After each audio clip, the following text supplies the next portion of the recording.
Swipe down. Take it up. Pick it up.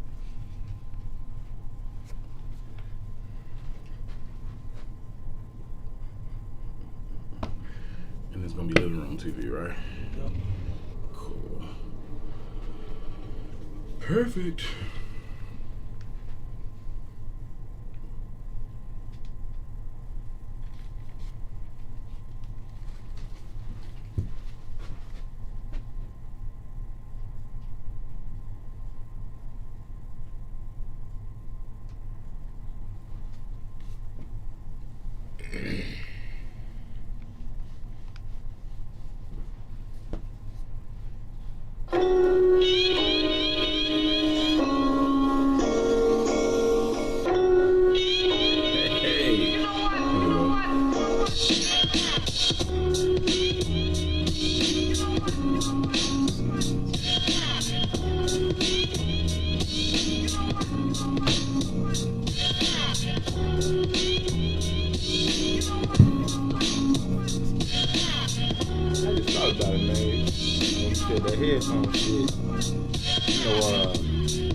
Sherman moving into another business genre right now. He got some tech shit going with some chick.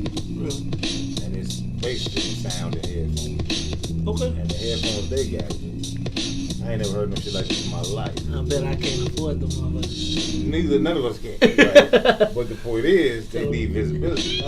Why don't you work your magic, bro? Yeah. Two gonna come in here, you know, then I'm gonna have to go buy them. And they gold too. Ooh, see, I want to get gold. I want to get a gold. I'm like, what is going on?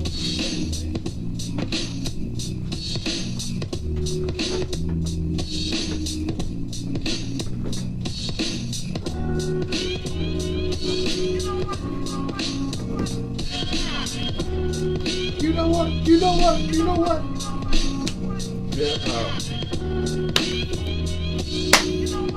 You look like Stevie, man. Sunday drive shit. You look like Stevie Wonder. That's what it's supposed to look like. So ignorant. Get in! Alright. We're just gonna get it popping. Hopefully get this TV going so I can actually see the things. But if not,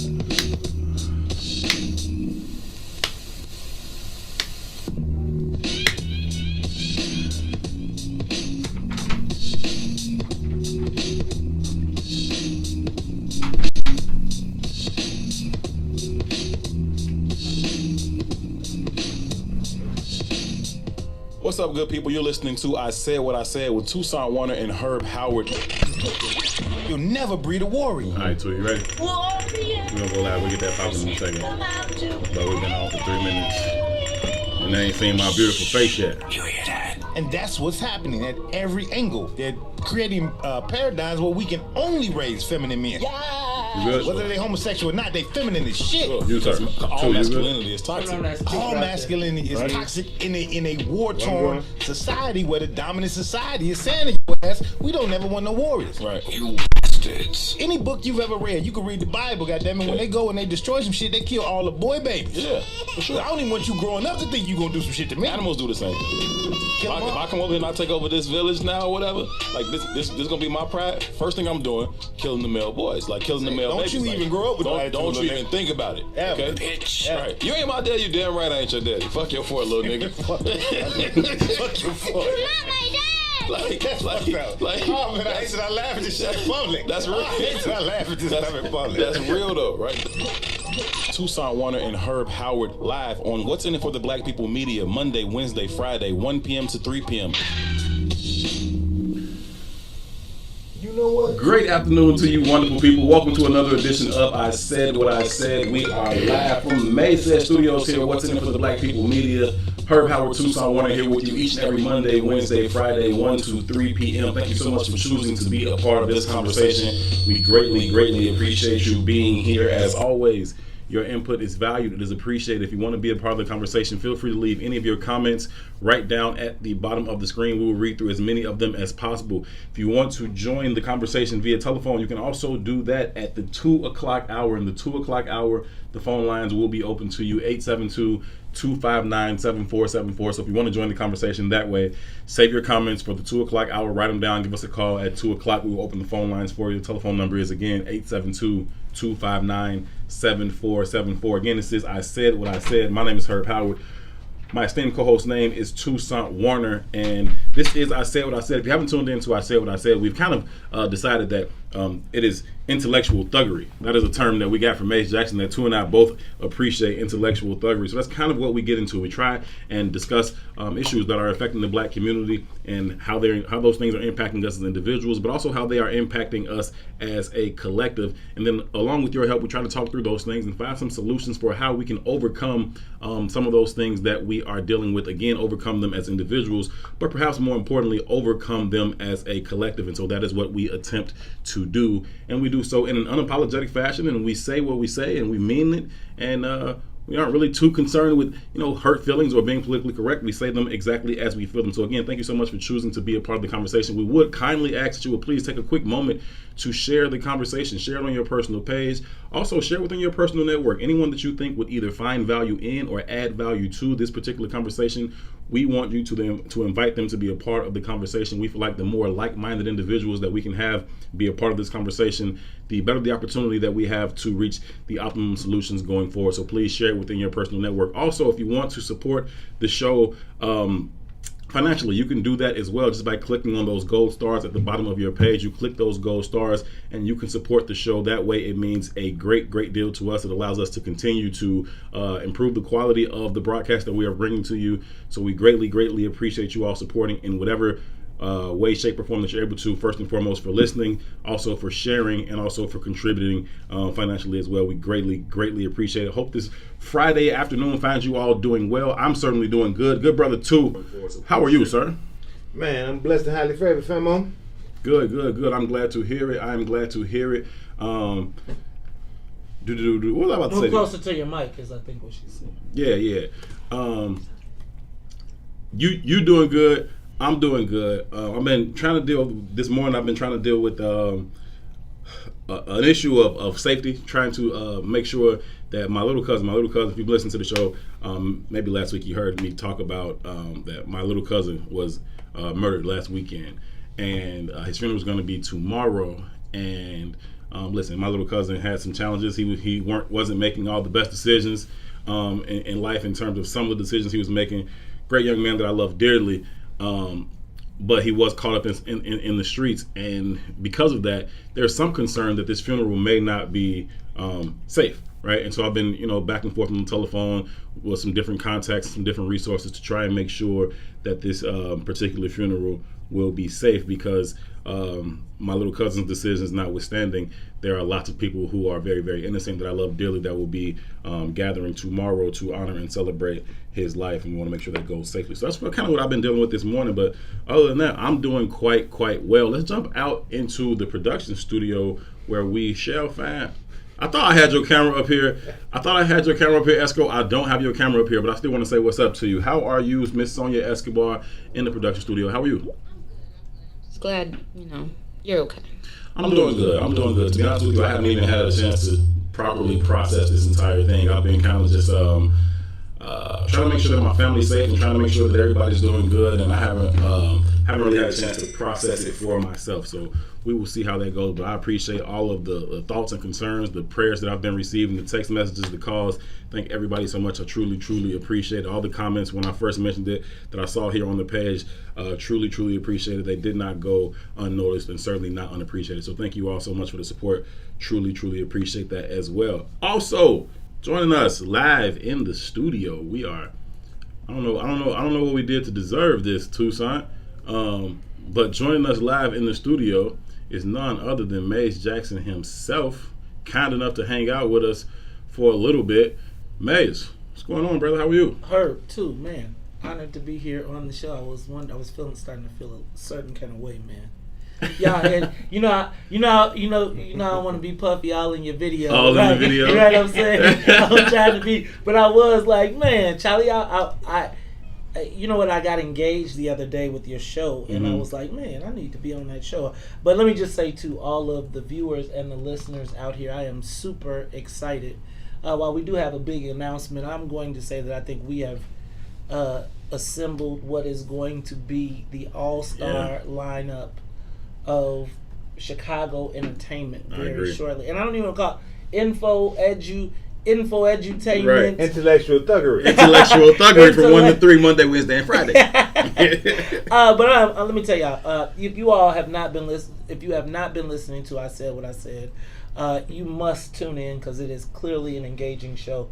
And man, y'all brothers keep it real. I'm gonna tell you, I always think I'm a capitalist pig, bro.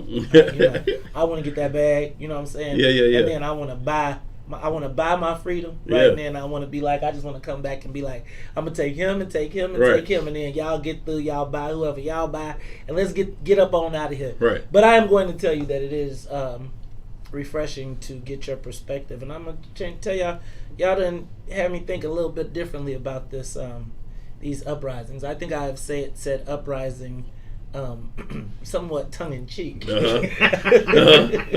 Really, you want to say rioting looters, those damn niggers? No, I don't want to. Man, you know what? Somebody got on me today for cursing in the breaks. And I was like, damn, I wish I could do like y'all do. Y'all got like the satellite version, right? You know what I'm saying?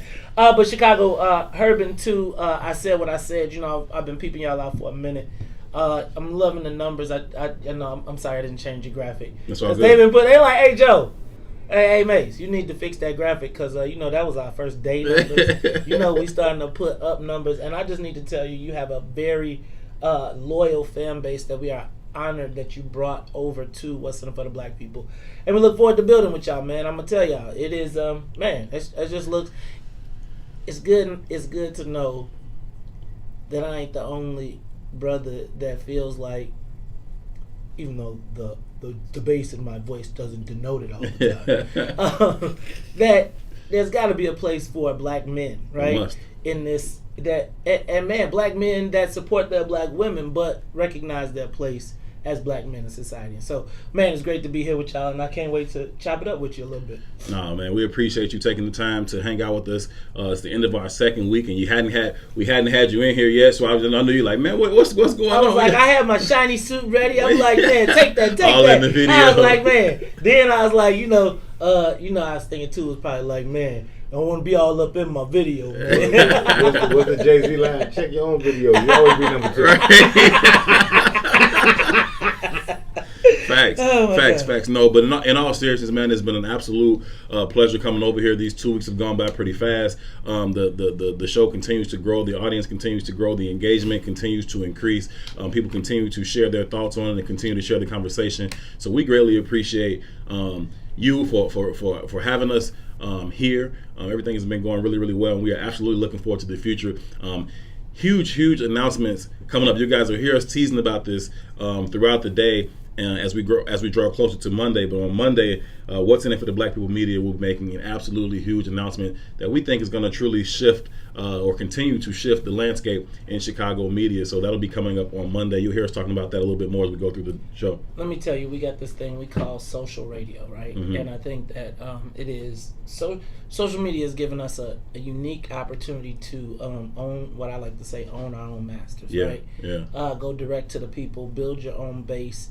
And I think with this COVID-19, we are in a unique time and position to create a new way of consuming media. I look forward to you all getting outside of the studio and using some of the other space that we got. We're going to be doing live movies. Movies with Mark Harris coming up very shortly. But man, on Monday at 8:30 a.m. on the Maze Jackson Show, you all going to want to tune in. I'm telling you, game changes. Game change. I'm coming to the studio. Come on, man. I think it should be. You know what? I almost feel like if I could pop some bottles at 8:30 in the morning, maybe we'll pop some grape juice. But no, what I think we are doing. Speak for yourself. Okay, my watch knows no limits. You know what? I was talking about today. This is the time I used to come in, and this is the time I used to be coming in the house now. Back in the day, now I'm coming. I feel like an old man. But I'm gonna tell you, 8:30 in the morning. I think when they say a rising tide lifts all boats, I think we got a dynamic lineup. I'm looking forward to the Book of Dawn. She's gonna be doing middays with us. Yeah. We got Mike Brown with Triggered. Right. I'm looking to fill in a couple more slots. Yeah. We're still trying to recruit Brother Salim to come on over here. Uh-oh. You know, look, man. A shot across the bow. That public declaration. Look, man. Look, I am. You know, my inspiration a lot of times. I hollered at Salim on that too. We all, man, I got people working. we around here. We around here like we trying to add mystical to the no limit to the no limit team. Now, I think what we're trying to do is create a hub of black entertainment education that we can bring, and I think we go kind of heavy, right? Yeah. I think this is gonna lighten it up. It's gonna give you some nostalgia, but it's gonna be nostalgia brought all the way forward, man. I'm telling you, and man. Yeah. You know don't give him too much. Don't give him too much, man. I can't, man. Don't give him too much. But big things are certainly over in the work here at What's in It for the Black People Media. Again, that announcement is going to be coming Monday morning at 8:30 a.m. on the Maze Jackson Morning Show. It's going to be an absolutely it's going to be a game changer. It's going to be a game changer, and we are absolutely excited. So thank all of you all who have supported What's in It for the Black People Media from the onset. We continue to try and bring you quality content and supreme level programming on a daily basis. And as the team and the family continues to grow here, the lineup continues to be more and more impressive. And again, that information will be coming to you Monday at 8:30 a.m. on the Maze Jackson Morning Show. Maze, we asked you to pop in here today because obviously there's a lot going on, right? You got the DNC going on right now, but you also here locally have a lot of things that are happening, and you were talking about this morning on the morning show about some of the things that are going on with the mayor and the council and all those things, and what's it looking like for her. Bring us up to speed on the latest goings on, if you will, down at City Hall. Well, let me tell you this. I'll start with saying, guys, I think we are in the process. We're in a historic moment, right? Like, I think that so much is going on, I don't even have any idea if we really grasp what I just saw today. So I don't know if you all saw. First of all, the mayor, they now in her neighborhood, she has blocked off the whole block. She has walled herself off. She has created Fort Lori, what the neighbors call it. Fort Lori. Right now, I'm gonna say I don't think there has ever been a mayor as unpopular as Rahm Emanuel. Right. And even Rahm Emanuel at the height of the Laquan McDonald, when people was going to his house, etc. Sure. He protected his home, but he did not rope off the block. And I think that as the mayor, you ask if you got to pay the cost to be the boss. Yeah. I think it sends a terrible signal to the city of Chicago.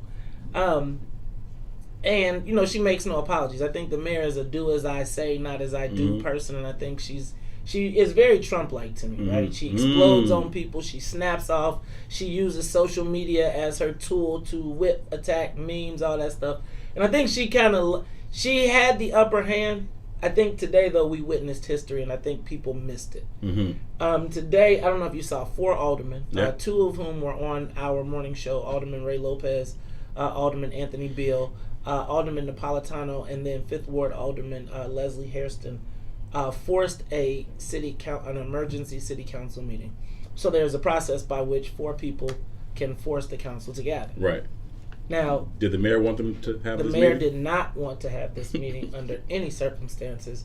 And I would tell you that under any other circumstances, I don't think this. Let me just say that when I say I think we witnessed history today, they had the meeting against the will of the mayor. Yeah. Now, the fact of the matter is they didn't. It's like they had the meeting. They didn't do nothing in the meeting, but they had the meeting. And quite frankly, the loss for the mayor was the fact that she could not marshal enough support from her council allies to beat back 4 aldermen. I think what you're learning right now is legislative procedure, but also that the mayor just took an L, and nobody. I think the regular people won't get it. But man, the mayor said I don't want no meeting, and enough people showed up. Now she called everybody and said don't go to this meeting. Right. And I think they're starting to finally recognize something about if they stand together collectively, then they made her move. Usually she picks enough people off and then they'll have to move. Right. Mm-hmm. She couldn't pick enough people off, and then she wound up. She wasn't planning on coming to the meeting, from what I hear, and then she wound up showing up. So in a lot of ways, though, aren't we kind of like getting back to healthy? Isn't the original design of Chicago a weak man, strong alderman, right? So from a strategy standpoint, that makes the most sense for me. Now, throughout my experience as a human, I've never seen that weak mayor, right? Chicago's always been strong in its Top down for sure. Yeah, it's top down governance. But over the last, and I don't even say the last, but in my adult life, the aldermanic community of Chicago has been extremely powerless. I would say that they have been powerless only because they don't recognize their power. And I think it really goes to, was it, and you know, y'all the historians. I don't know if it was Booker T. Washington, not Booker T. It was George Washington Carver, I believe, who said if you train a slave to go in the back door, you don't have to tell him to go in the back door. He just gonna go there. Now, I want to refrain from calling them slaves only because we trying to push people to the place where they are able to walk through the gate. Sure. So what we saw, you're right, but they have been beat into submission, and on the white side of town, the way it works is they negotiate. On the black side of town, they cut your throat. Right. And so this was the first time that everybody to me said, and what they was like, Mrs. Mayor, Madam Mayor, Sir, we.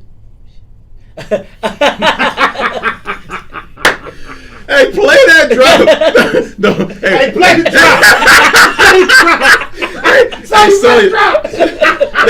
That's why we get. That's why we're gonna have that. We gonna make that drop. But it's a piece that we get into later. Y'all, I'm sorry for the inside joke. I don't mean. I don't mean to do inside jokes to y'all right now. Y'all gonna know what we talking about a little bit later. We're gonna make it a drop. We're gonna get into that. But let me seriously ask both of y'all a question though. Is this perhaps indicative of the sign of the times where the people, and when I say the people, I don't mean the alderman, I mean the actual people, right, are starting to recognize their inherent power within the system. Now, whether that's come from some type of awakening, some type of education, or just from purely being fed up, is there an energy kind of building now where there's starting to be a bottom-up approach to things where the citizens are saying, okay, here's what we want from our alderman. Alderman, you better go get this from the mayor. Is that possibly a little bit at play here right now? I think it is. I also think that a lot of people are no longer able to operate in anonymity, right? I think, and I'm going to tell you, it shows like what you do, like what we do. The late great Harold Davis with Butt Naked Truth.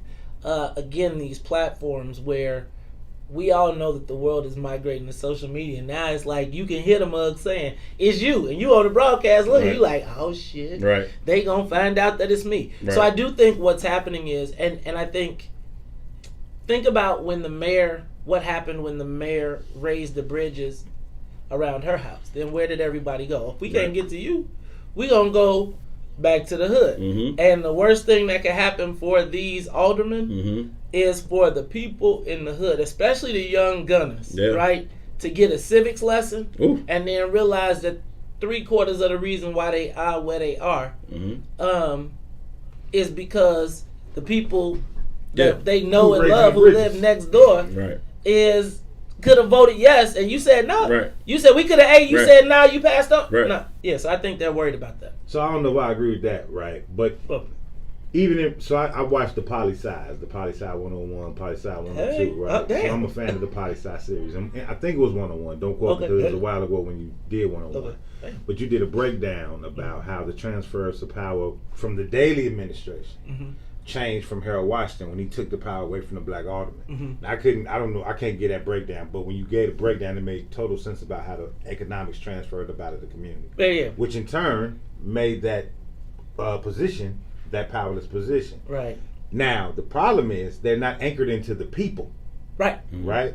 And I don't think that the people are shifting and saying, hey, because they don't have that civics education, but the people are saying, hey, my neighbor, you shouldn't have voted for XYZ alderman because this is how he's not returning on that investment. I just think we just starving. I don't think it's cognitive like, hey, this is how this happens. I just think it's we fucked up. We want to see something change. Now, this is the conversation we was having the other day. As this generation grows and matures, what's going to grow up out of that. This is going to be the catalyst to grow this civics education. Not only just civics, but this economics education, this war strategy education. Yeah. All this is going to start to come. You're going to start to grow this warrior spirit. So I agree that it's changing. I don't agree that it's changing in regards to like an understanding. I You know what I mean? I think that I think that understanding is important because even on the local level, we're talking about a local political conversation right now. But the reason why I know it's not an understanding because when you address the Kamala Harris perspective from a policy perspective, right, all the pushback you get is very surface. Very. Right? So it's like, well, she's just black. Fuck all that shit. Or just get rid of Trump. So none of the other shit matters. Right. That's the same decision you made with our current mayor. None of this shit matters. And now you're dealing with the consequences of nothing ever fucking mattering. Right. So we got to grow and mature our understanding of, because it's not just a black face. That don't really help. Well, I us. think that's what also is starting to happen. I think that's actually, it's funny you say that. We were talking about what's going to happen in the case of the Speaker of the House, and I know I'm jumping, but what's going to happen in the case of the Speaker of the House? Does it behoove us to have a black speaker?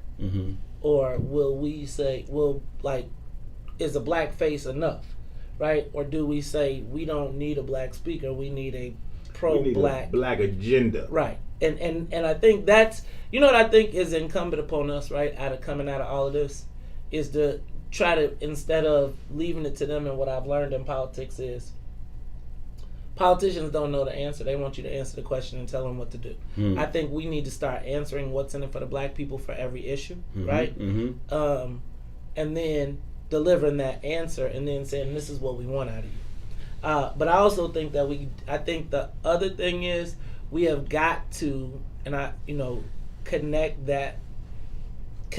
this. We got to be in control of the civic education of our young people. Because I think that the concern that I have is that as they are being educated and the tree is still not growing straight. Sure. It's being educated and it's growing to the left, and the left is going to be ultimately our demise. And so, it's the Neely Fuller, right? Until you fully understand white supremacy, everything you think you understand will only confuse you. So we come into the conversation now like, I'm woke. Sure. But whoever brought you to from outside of your sleep state was teaching you some insane shit. Right. You know what I mean? It's not based in the purity of truth. So it's the same. People who vote for Kamala are saying, hey, I'm woke. I'm woke. But woke for what reason? And they're actually making it come full circle where if you are conscious of self, then or you're conscious of it and you ain't just going to Master Flippers is up. Right. It's like now you like now I'm getting like these super woke niggas. Right. That's what they saying. Right. Man, this super woke niggas now they so woke that they sleep. No, dude, it's like I'm saying to you, don't argue against your own self-interest. Let's just recognize that she's a politician, right? She's a black politician, and right now she got caught trying to sneak through on Black Girl Magic. Right? It's like, I know y'all want Trump out, but while we got their attention, let's go ahead, slide this little reparations in there. Let's slide this free college or trade or whatever in there. Let's slide this little Marshall Plan in there, and we'll let y'all get a pass. But don't tell me I'm stupid with 10 weeks to go to the election that I'm still undecided. Do you know what happens in politics when you decided? They don't talk to you. It's through talking to your ass. No, I think so. The Neely Fuller quote that you just referenced, until you fully understand white supremacy, everything else you think you know will only confuse you. That's something that we say as much as anything on this show. Another quote that we reference all the time comes from Jeff Fort, right? And it is, definitely ain't gonna be no killing without no killing. And I think there's extreme value in that type of energy that's moving through the city right now. You talk about these young people who are just like, no, we don't give a fuck, fam. We will bring this shit to your front door, right? We'll bring it to Michigan Avenue. We'll bring it to the mayor's house. We'll bring it to the alderman's house. We will bring this to your front door. Now, to Tu's point, is it out of some, grand awakening or some, grand education? No, probably not. But if it's only coming from a place of we're fed up and we're sick of this shit, then that's okay too. There's a start. We've been always talking about, nothing wrong with their aim. It's got to change the target. Well, now they're starting to change the target. Have they honed it in? Have they set that scope just right yet? No, not quite yet. But when they fucking do, it's gonna be picking people off with extreme precision. And I think that if we can if we can harness the spirit that they have, because they already move around the city in such a way with such gumption, a lack of caring about how people feel about them, could be really, really useful for the movement if they understand exactly how to use it, exactly when to use it, and what to use it for. I think that is going to be the next step. And if we can harness that energy, I think the dividends will be great for the black community. Scud missiles compared to guided missiles is how I see it, Yep. right? Like Yep. we got a bunch of Scud missiles flying. They gonna hit a bunch of stuff. Mm-hmm. But as soon as, like you said, you can say, okay, you're a guided missile. Like we got people that are capable of doing from A to Z, Mm-hmm. right? And once we identify who's capable of A to Z, you ain't got to do Z all the time. Right. But when we got you A through X. Right. But when it's time for Z, Right. you ready, stand ready and prepared, and there's a safety network for you. But I think you talk about that, and the next thing you know, they be like. So offline a minute ago, we was making jokes outside the studio about the Democratic convention and the tagline that they was using. I Sure. said they kind of leveraging empathy as like a tagline. And then May said, no, they're saying that it's the soul of America. We're fighting for the soul of America. I kind of agree with that statement, right? But I don't agree with it in the context of how they're leveraging it. Okay. Right? I agree with the statement in the sense that since the induction of America, since the creation of America, the only soulful people on this planet was us. Period. Everybody else was operating, even when you got here as a European immigrant, you was operating in a very soulless capacity. Oh yeah, you was. You know what I'm saying? Right. We've always been the soul of Okay. this country. All right. Right? But what's happening over the last, whatever, we're at the end of the trajectory, right? We're starting to assimilate into whiteness in totality. Like our identity is really wrapped into white identity in this moment, Mhm. right? Which is why you get Obama, which is why you get Kamala Harris. And now you're getting this justification of the Obama and the Kamala Harris. Sure. It's not even a question no more. It's like, no, Indians is black. No, that's a real conversation yeah. that's happening right now, Yeah. right? Everybody's, Jamaica, no. As if last year Jamaicans wasn't in wherever up Right. north, Sure. they was not claiming themselves to be African American. Sure. Right? Sure. Now the whole shit is the paradigm shift, right? So this full ascension into total assimilation is upon us. So when you say we're in a historic moment, I agree. And we're gonna have to decide if we're gonna have an identity or we're gonna erase ourselves. Damn. If you are just tuning in, this is I Said What I Said each and every Monday, Wednesday, and Friday, 1 to 3 Y'all trying to p.m. mess my right head up. here on the Mace Jackson page. We are live from the Mace Said Studios. What's in it for the Black People Media? Herb Howard, Tucson Warner here with you each and every Monday, Wednesday, and Friday.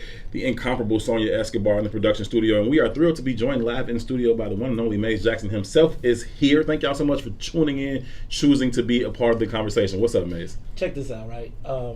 First of all, I appreciate the mental stretch, Mhm. right? That was Mhm. just a mental stretch. Yeah. But what I also need y'all. y'all to do is to recognize that What's in it for the Black People is a labor of love. We got brothers that are dedicating days, times, hours, etc. And one of the things that we have tried to do and what we want to do is make sure that these brothers have an opportunity to benefit from the time that they are putting their programming out. So I want you to look at the bottom of your screen and you're going to see a mad face, a crime face, a wow face, a care face, a ha ha ha face, a heart, and a like. Right next to that where you can make a comment is a star button. It does not take a lot. Every star counts, right? Give them brothers some love. Show them some love. You know what I'm saying? They put in some time, energy, and effort to create this programming. And if we can get y'all to show them some love, that would be greatly appreciated. Show them some love with them stars. I just want to make sure. Hey, man. Man, shout out to everybody Appreciate who's that, already man. shown love. Yeah, I've seen shout out some. to Marvin Bill, Nicole Rogers, Raymond Hubbard, Hassan Alameen, Carmen Coburn, T. Renee, Adrian Anderson, Gino, Gloria, Q, Patrice. We appreciate all y'all. Man, that's good stuff. Hey, y'all, don't forget, big announcement. Look, I you know what I was going to say? I want to be a third in this show, but I can't because they too deep for me. They're like too deep. I was like, man, well, on that note. we got to make sure we do at least once a week. We got to make sure we do a inter-show cross segment, segment where we can link up and do a little bit of a transition, a little bit of talking. I think definitely. I think also I think as we continue to grow the brands, right? Yeah. It's like we all are looking to work to build each other. I want it to be a healthy competition, and I'm gonna just tell you, while I'm excited about what I got from 3 to 6, I'm really excited about what I got from 1 to 3. Also want to send a big shout out to the Bigs. Shout out to the who Bigs. will be here next week as well. So on your off days will be their own days. Yeah. And on their own days will be your off days on Tuesdays and Thursdays 1 to 3. Hey Chicago, I appreciate y'all taking the time out. Thank you. I said what I said. Herbin too. I'm trying to get this office and get y'all the production area ready. Yeah. Don't forget. Be It's on the special lookout. up here, man. Man, I'm telling you, we got some. I'm telling you, it's gonna be. Yeah, it's special. We got lounge areas, we got bars, we got production studios. Special up here. I'm telling you, man. You know what? I'm gonna tell you. I wish I was y'all. Like I wish I was young again. Like I wish I was. I ain't young. First of all, Right, so you really got that young. two finna get a hip replacement. Between Herb and Sonya and all these. I wish, it used to be a time when I was back in the game. You'd be like, man, I got to be at the studio. Now y'all got the studio. Hey, Chicago, we appreciate you. What's in it for the Black People Media? Appreciate you stopping through, Brother Maze. We appreciate you, brothers. Thank y'all. All love. That was Maze Jackson, the one and only. Spending a few minutes with us at the top of the show. We greatly appreciate you taking the time, brother. Listen, Tucson and I have a wonderful show set up for you guys to get to a bit of a rundown for you so you guys can know what to expect as we continue to go through Hold on, the show. Before you go there, man, we What's got to happening? shout out some of these star givers, man. Yeah, I've been seeing those Brian stars come Lamar through. just sent us 1,200 stars, man. We really appreciate that. Christopher Devine, 2,600 stars, man. Good looking. We appreciate that. And Catrice, another 200 stars, man. Y'all really showing out today. It's a good Friday for real. Earlier, it was a brother whose name popped up, and I saw it pop up 3 times. He gave 50 stars, then 50 stars, and he came back and gave a weird number, like 228 That was Gene, stars. cousin Gene. Like That's also Gene from the Big. Shout out to Gino. Yeah, I saw. Yeah, exactly. There you go. Appreciate you, Gene. Couple things we're gonna get into today, right? One conversation that we're definitely gonna have, and shout out to the good brother Q, Mark Quinn. I see you in here, brother. We're gonna get into a conversation about the.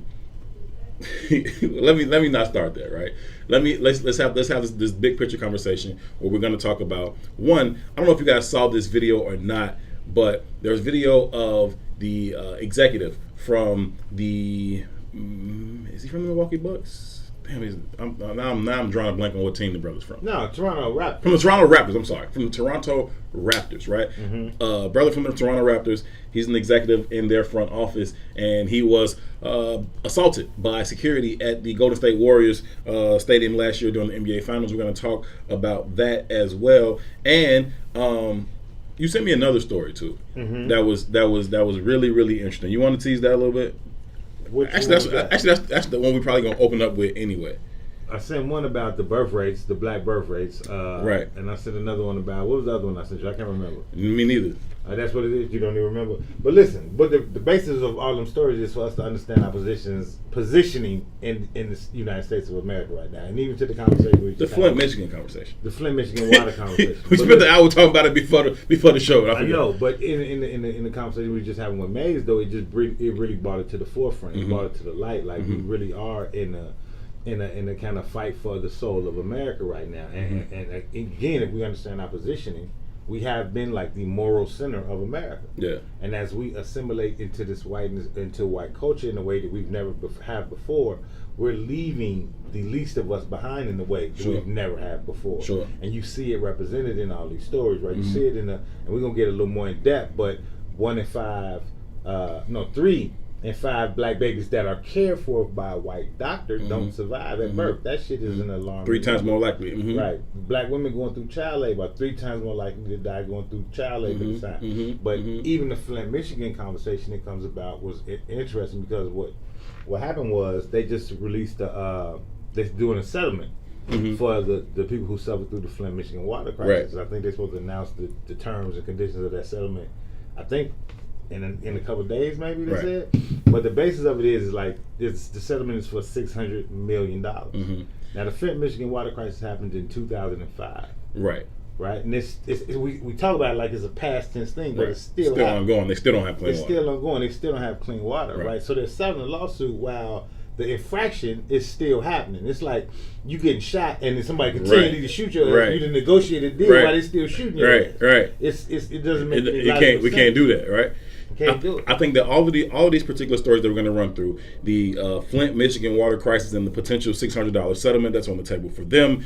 Masai Ujiri is the executive from the Toronto Raptors front office who was assaulted by security at the Toronto Raptors Stadium last year. That conversation, and then later on in the 2 o'clock hour, we're going to have a conversation, one about Mike Tyson, right? Who is, if you haven't seen the clips of Mike Tyson, just pull up a clip of Mike, Google or YouTube Mike Tyson training, right? And you're going to see Mike Tyson training like he is about to have a world title bout next week. He's 53 years old. He's in unbelievable shape. We're going to have that conversation, but we're going to have a larger conversation around what his life has looked like, what his career has looked like, the trajectory of that, and how people will just take. They'll build you up, tear you down, and what that looks like in terms of the financial conversation, but also in terms of the white supremacy conversation. Because although we can talk about this from the Flint, Michigan conversation and say the least of us are always being exploited and taken advantage of, when you talk about Masai Ujiri or you talk about Mike Tyson, no matter what level you are, right? You can't really escape this shit. It is what it is, and I think that it's important for us to acknowledge that, to understand that, and to accept that as a people, so we can stop thinking, okay, I can play this game well enough to rise above the caucasity that comes with the caucasity that comes with America, right? And so whether you're talking about these white people exploiting him, or you talk about somebody like Don King exploiting them for their own financial gain, as I see Brother Fifth talking about. Shout out to Fifth Element, appreciate you, brother. These are people who are literally just taking advantage of him, right? And so that's a conversation we're going to have. And then the last piece that we want to discuss on this particular conversation, in terms of how our experience is totally different amongst the black spectrum, from the top to the bottom, how our experience is different from other people. There is an announcer, his name is Tom Brenneman, and he is a baseball and football announcer for Fox, one of the best that they absolutely have. He was caught on camera during the live broadcast on a hot mic saying something that he had absolutely no business saying over a hot microphone. We're going to play that clip for you all later, because what he said is one thing, right? And you know, what's going to come from that is probably due and just. But what I want to have a conversation about is the immediate apology that came from it, who he apologized to, why he chose to do it that way, because that's also a conversation that is completely in opposition for how we deal with these things from black people. So we're going to have that conversation about Tom Brenneman and his major slip up on a national broadcast yesterday. We're going to talk about Mike Tyson. We're going to get into Masai Ujiri, but let's start off with the Flint water crisis out in Flint, Michigan. $600 million is the payout they're talking about. Now, as soon as you told me that the number was $600 million, I asked you, how many people live in Flint, too? There's 100,000 residents of the city of Flint, Michigan. Okay, 100,000 residents in the city of Flint, Michigan, $600 million. If they gave everybody equal shares, what are we talking about, $6,000? Yeah, something like that. Right. So, but I did that same math, right? But then I read deeper into the article, and what the article basically explains is that under the terms of the settlement, nearly 80% of the settlement funds will go directly to residents who were under 18 during the period of time between April 25th, 2014 and July 31st, 2016. Mm-hmm. And according to a person familiar with the settlement, the number of those claims could be between 7,500 and 20,000 people. Okay. Right, so between 7,500 and 20,000 people are going to be eligible to reap the benefits of this $600 million fund. Now, you break that down from the low end. If it's the 7,500 people get involved in the settlement, each of them will get $80,000. If you break it down to the high end of everybody, all of the 20,000, each of them will get $80,000. Right. And to me, there's a lot wrong with that. Yeah, it's been 5 years since this became a public conversation. Right. There's only a 2-year window of who we're going to deal with to reap the benefits from the settlement. Right. And they have to be under 18 years old. As if the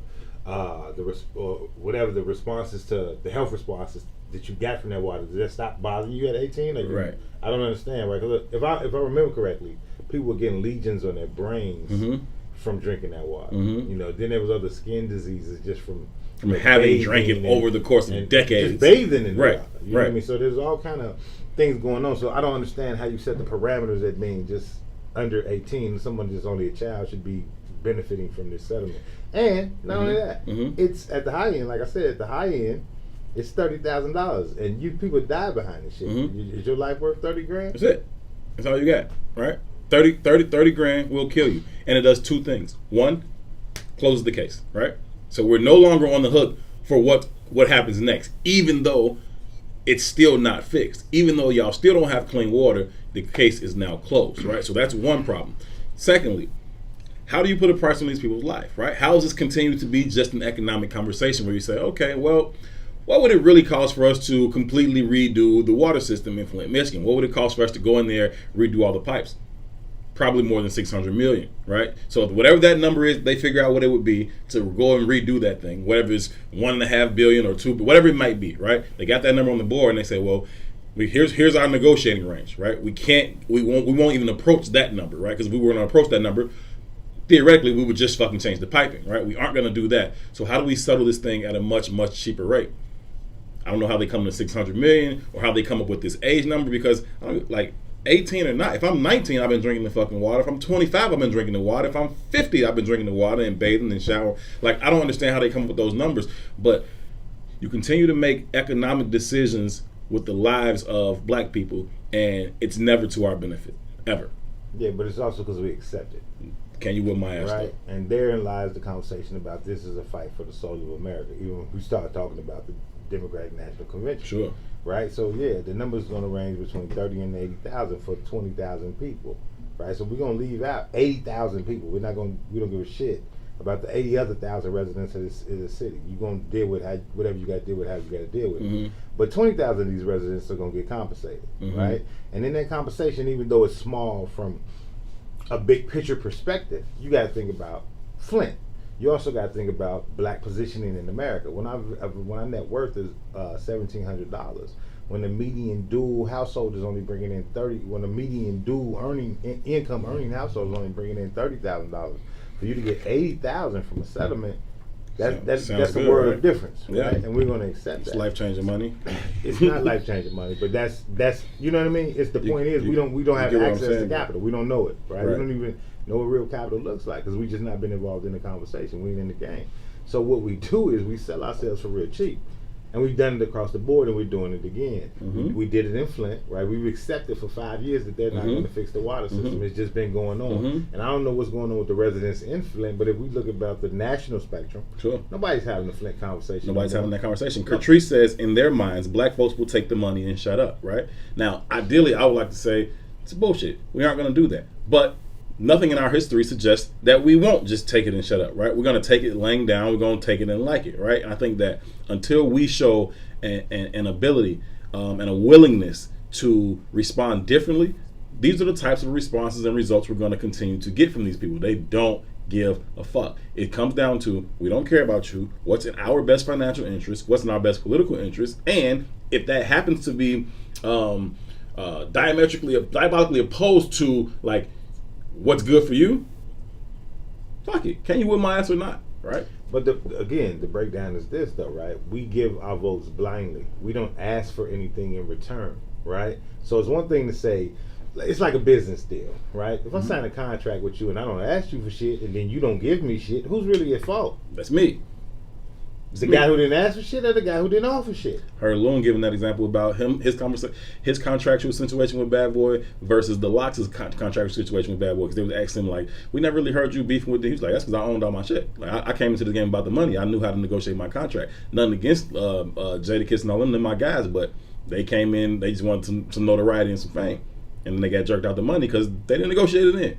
Which is the problem, which is the conversation, which is what I said, we might really be erasing ourselves out of the conversation. Right? We're not asking for shit because we don't see ourselves as shit. We don't see ourselves as a group. Yeah. Right? Yeah. So, and it's not, the Flint water crisis is just one part of the story, right? We can go down the line. The other stories that we were talking about was the black mortality rate for mothers giving birth. These are we can grab these stories from across the spectrum. Yeah. But they all come back to the same center. The center is there is no black identity. There's no one black fight. No. Right? So part of the conversation that I've been having around the Kamala Harris conversation specifically, and it's only Kamala Harris on purpose, because Kamala Harris is the only person on the ballot that's wearing blackness like a cape. Right? So if you wasn't wearing blackness like a cape, we wouldn't be having this goddamn conversation. It just is what it is. But that's part of the problem. We've allowed, you hear these kind of colloquialisms where you hear the black-brown issue. But when you start to call that shit the black-brown issue, what you do is you take away the power from the impact on the black community. Now it's a shared issue instead of our issue or our responsibility. There's no unity, right? Mhm. So it goes back to the same shit. So yeah, will somebody take that 80,000? Yeah, because that's going to supplement their house for Sure. their next 5 kids. Sure. But them other 80,000 people in Flint can keep suffering. Who gives a shit?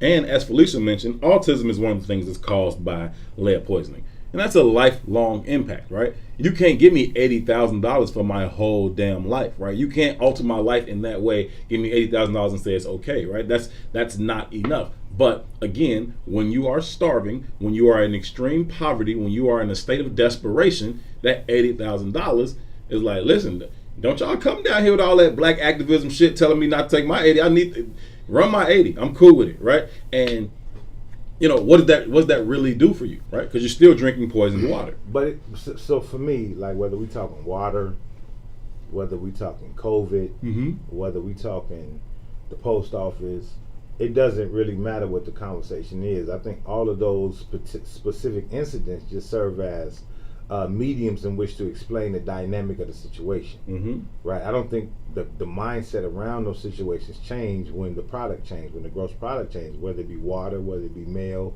whether it be whatever.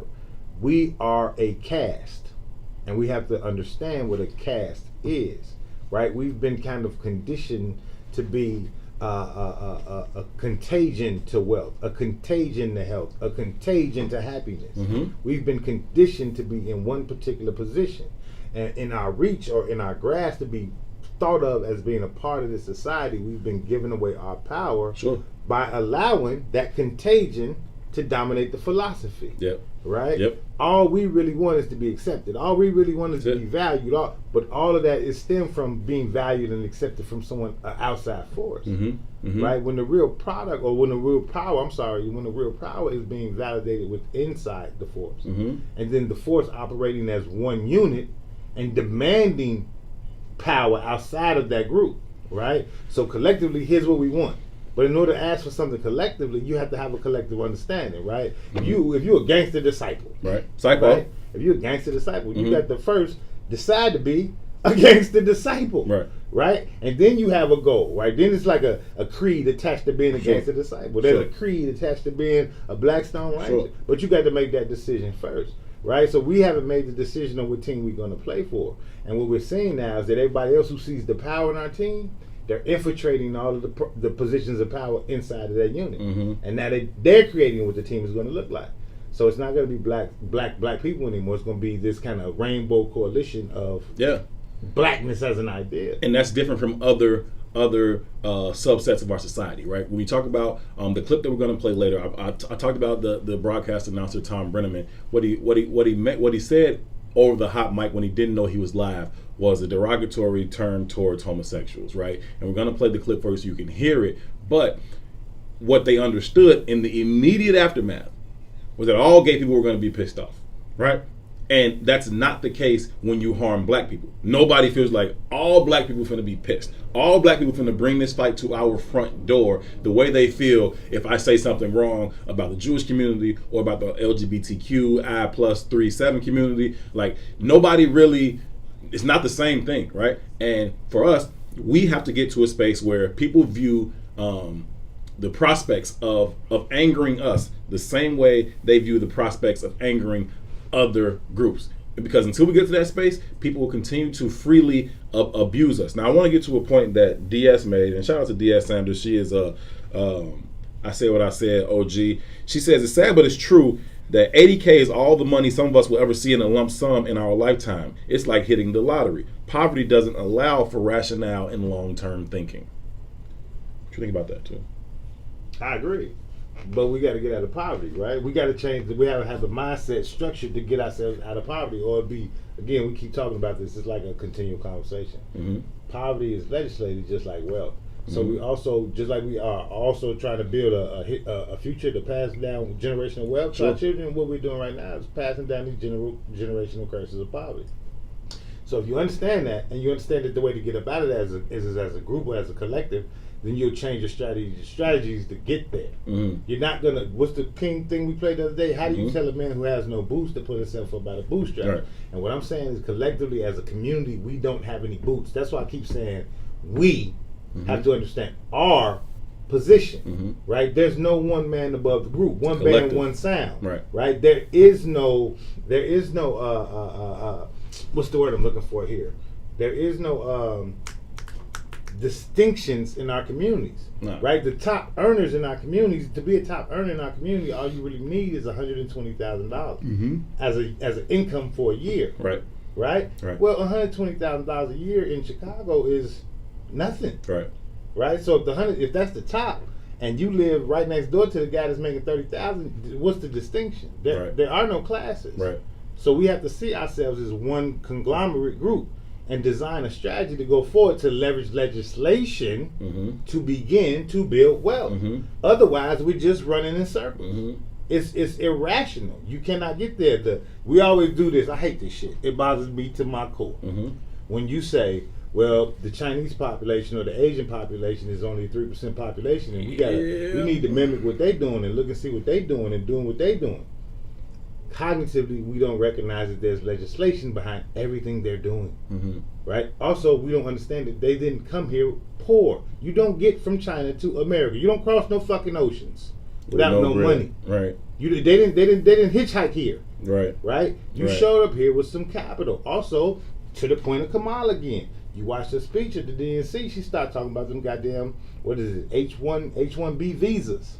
What do you think that's about? That's legislation for economics for the Indian community. We got to pay the fuck attention. We are being left behind the starting line, but they're walking on our backs to get to the stairway to their goal. But we being left at the goddamn ground floor because we don't get it, because we're not asking for anything but for someone who looks like us. And that's some stupid shit. Yeah. No, I agree with you, and I think that, that has to be the first thing. But it's about having that collective identity about who we are. Once we understand that, then we can start to pick apart these things to say, okay, now what is it that we want? Because we see all the countless examples. Whether you talk about the Flint water crisis, or you talk about the crime rates, the poverty rates, talk about police brutality, talk about all these types of different things. We're seeing the direct impact of our second-class citizenship within this country. And you talk about the death mortality rate, which is something that you actually wanted to hit on Wednesday, and then we just didn't really get to it. We're talking about black babies 3 times as likely to die while being cared for by white doctors than their white counterparts, than white babies, right? And I think that you talk about those types of statistics, those are third world numbers, right? And this is supposed to be a first world country, right? But here, for us as black people, we're dealing with third world circumstances. And for us to continue to think that we can do this thing individually, and if I play the game the right way, then whenever I go into the labor room, I'm not susceptible to the same type of shit. That's just not fucking true, right? Again, we're going to talk about a story here in a second where you have an NBA executive who's risen to the top of his profession, right? And you're the president of an NBA franchise, and you getting fucking pushed around by a security guard at a stadium who may make 50 grand, 60 grand a year, right? Like, but he's shoving this dude around because he's black. He's black, and so fuck him. Like, fuck him. Yeah. Again, that's what I mean when I say it's a caste, bro. You can't go above it.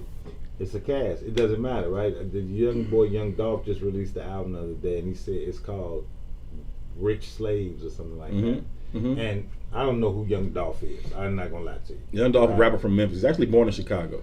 Whatever, right? Yeah. But he was being interviewed on some show, and my perspective of him, that he was fairly, he wasn't the most articulate brother in the world. And the interviewer asked him, he said, "Why'd you name the album Rich Slaves?" And he was kind of struggling with the answer, which was interesting because it was the name of his album, right? Right. But when he finally got around to explaining it, he was like, my boy got a McLaren, and my other boy got a Bentley, and I just told him, like, man, ride through South Memphis for an hour and see how long it takes for the police to, pull you over. He was like, I bet you $1 million you won't make it out of there without the police pulling you over. And that was how he explained the situation. But really, what he was explaining was just that we are a caste.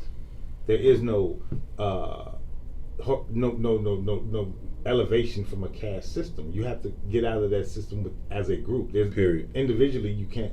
Individually, you can step outside the fold, Right. and have the illusion of security. Right. But whenever you feel like, whenever that system wants to pull you back in, they just do. It just is what it is. But we collectively as a group have to create legislation and vote as a block. This is just one strategy. Let me not say that, because you can go to war. We can go to war in the streets too, right? We can. It's several ways to defeat the system. Sure. But you have to go as a group, and we're not going as a group. We haven't defined our identity, and this is a conversation we keep having.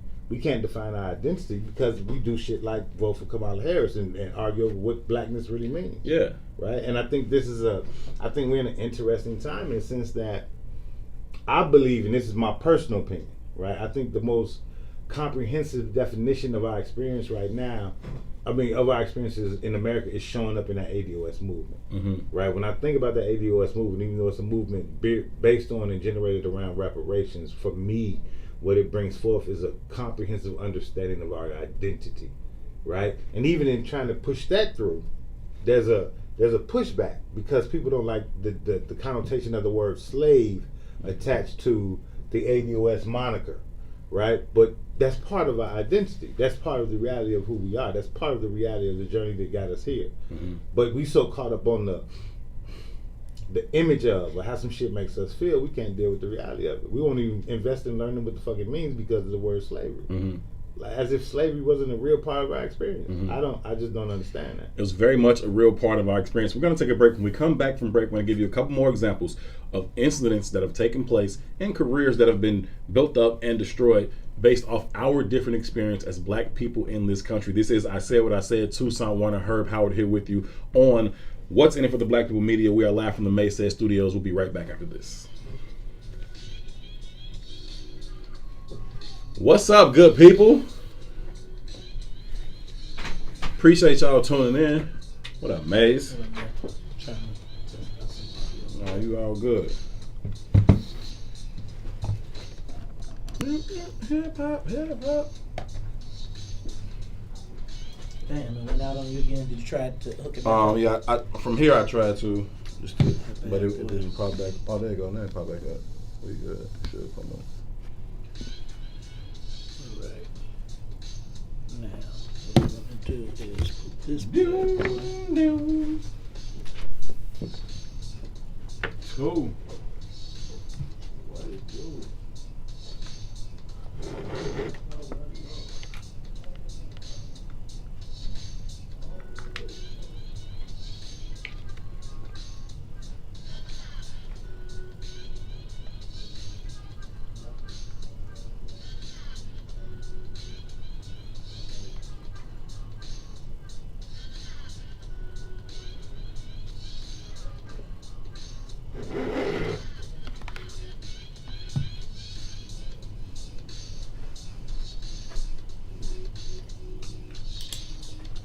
What's that, Maze?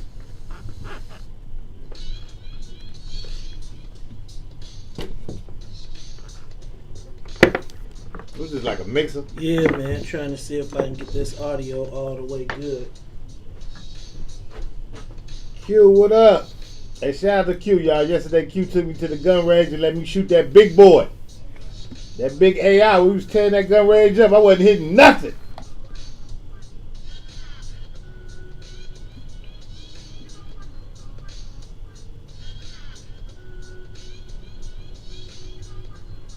Sonya.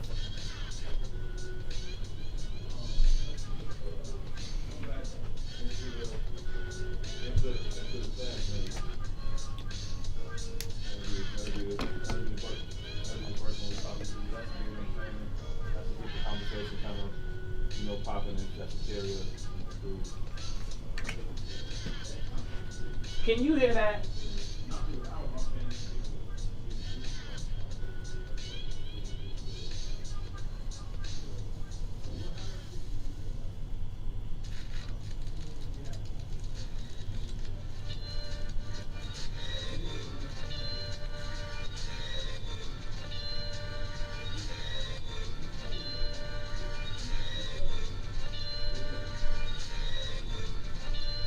Sonya, can you bring up the speaker?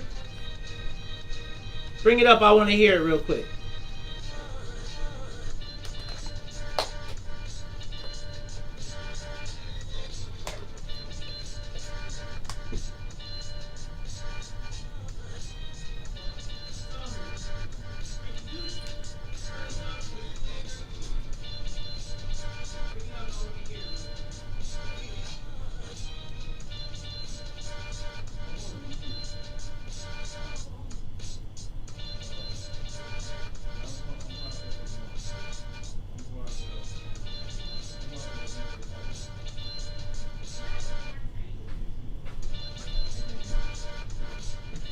Yo, yo.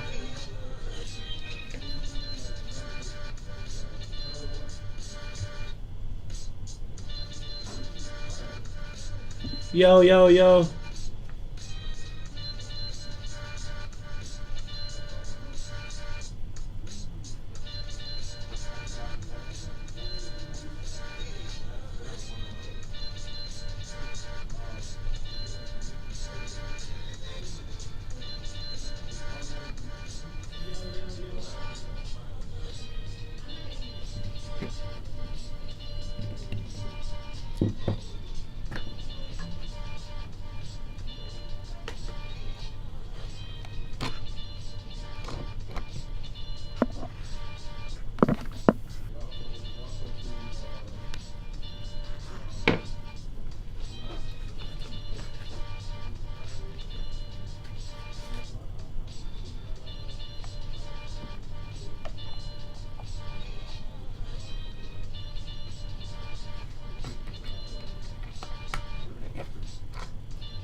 Oh,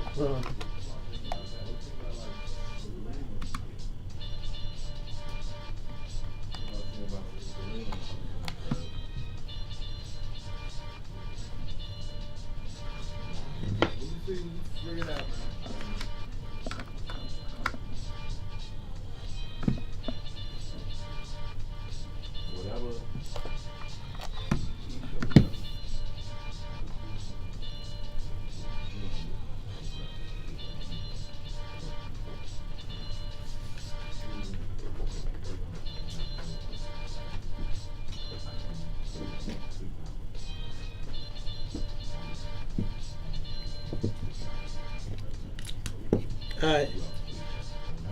Herb, I want to test. What's up? What's am?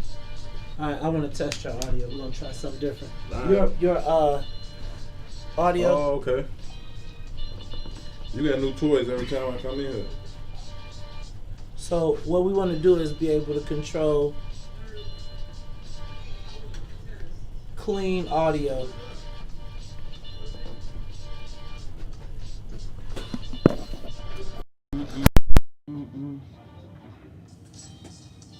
Ouch. Ooh. My Achilles still be killing me sometimes. God dang it, that just hurt. Can you hear through there still? Yep. Sonya, come live. I want to see. Yeah, I still hear. That's Go ahead good. and go live. Yeah, we good. We finna rock out. You know what we didn't do? Put the screen up. What screen? We left this up instead of going out. And we are back. We are live from the Maysaid Studios. What's in it for the Black People Media? This is I Said What I Said. Herb Howard, Tucson Warner here with you each and every Monday, Wednesday, and Friday, 1 p.m. to 3 p.m. Thank y'all so very much for choosing to be a part of this conversation. We greatly appreciate it. If you have not already done so, please take a quick moment to share this conversation. Share it on your personal page. Share it even within your personal network. Anybody that you feel would either find value in or add value to this conversation, we want them to be a part of it. We feel like the more like-minded individuals that are a part of the conversation, the better the opportunity we have at reaching the optimum solutions going forward. So please take a quick moment to share this conversation. Also, if you want to contribute to the show, you can do so as well by clicking on the gold star at the bottom of your screen. We greatly appreciate all of you all who have chosen to contribute to the show that way today already. Thank you so very much for each and every one of your contributions. Each and every one of those stars adds up, and it means a whole lot to us. So thank you for contributing to the programming that way. We truly appreciate it. We opened the show just saying hello, doing a quick greeting, and then we had an opportunity to chop it up with Maze Jackson for about probably about 30 minutes. He actually hung out with us, which is really cool. Talking about some of the things that are going on here locally within politics that they were talking about on the morning show earlier today. Got into a conversation about the mayor and the alderman and how that dynamic has started to see some ripples out there in the waters a little bit, where maybe you're starting to see a little bit of a shift from all this top down like we're used to seeing in Chicago to maybe a little bit of a ground up approach that may be actually coming from the people. Now, whether that's coming from a true awakening of how we need to utilize our powers, or if it's mere frustration, we're starting to see some changes in how things are done, and we think there's some value in that if it can be harnessed, controlled, and delivered in the proper manner. We moved on to a conversation about the Flint water crisis and what that looks like for them. You know, they've been dealing with that for, I don't know, seemingly has it been like 10? I know when it 5 hit years. when it hit nationally, but how long have it actually been? So the case is from With 2014 to substandard water. 2016. So it must have been known about. I think the piping must have got shifted in 2014, but Okay. it became a public conversation in 2015. Yeah, so they've been dealing with that, and now there's a possibility of the settlement being reached for $600 million. Again, some 100,000 residents living in Flint, but the only people eligible will be people who were under the age of 18 during those years in question. And so there's lots of questions going on about that, but ultimately it comes down to our ability to deliver a sufficient enough consequence when our demands are not met. But in order to, one, have a list of demands, you have to know who it is that is making those demands. And we don't have a shared, collective, agreed upon identity as of yet. And so I think that, as much as anything, limits our ability to be able to deliver those consequences when these types of issues arise. So we had that conversation. As always, your input has been valuable. It has been appreciated. I see all the comments coming through. I'm going to try to continue to read through as many of them as So possible. real quick, man, Sure, go ahead, we're brother. going to take to two comments, right? Mike and Jeanette, both of them kind of asked, you know, what's the solutions? What's the solutions? Part of what we got to stop doing, at least what I would like for us to stop doing, is to assume that like conversation isn't moving us toward the goal of solutions. Sure. Because it is, right? And oftentimes when people ask you what's the solution, what they really want to ask is, how do we make this easy? Oh, yeah. And easy isn't part of the solution, Can't be. right? So I've, you know, if you follow me on Facebook, on my private page, on my regular page, my personal page, I'm sorry. I had these kind of conversations all the time. Mm-hmm. And the other day I kind of did a breakdown of Kamala Harris' positioning. Here's something that I think is interesting, right? So, and it's specifically interesting from our community. We're having a conversation around Kamala Harris. Mm-hmm. We're not having a conversation around Joe Biden. Kamala Harris is not going to win the presidency.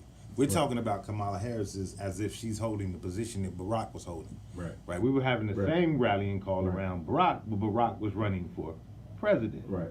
Right. Right. Kamala Harris is a selected position by an elected official. She's already the most consequential vice president of all time. But she's Nobody- not going to be the president. No. Right? So that in its very nature is a signature position is really based on symbology. Mm-hmm. You know what I mean? And that's cool. I'm not tripping.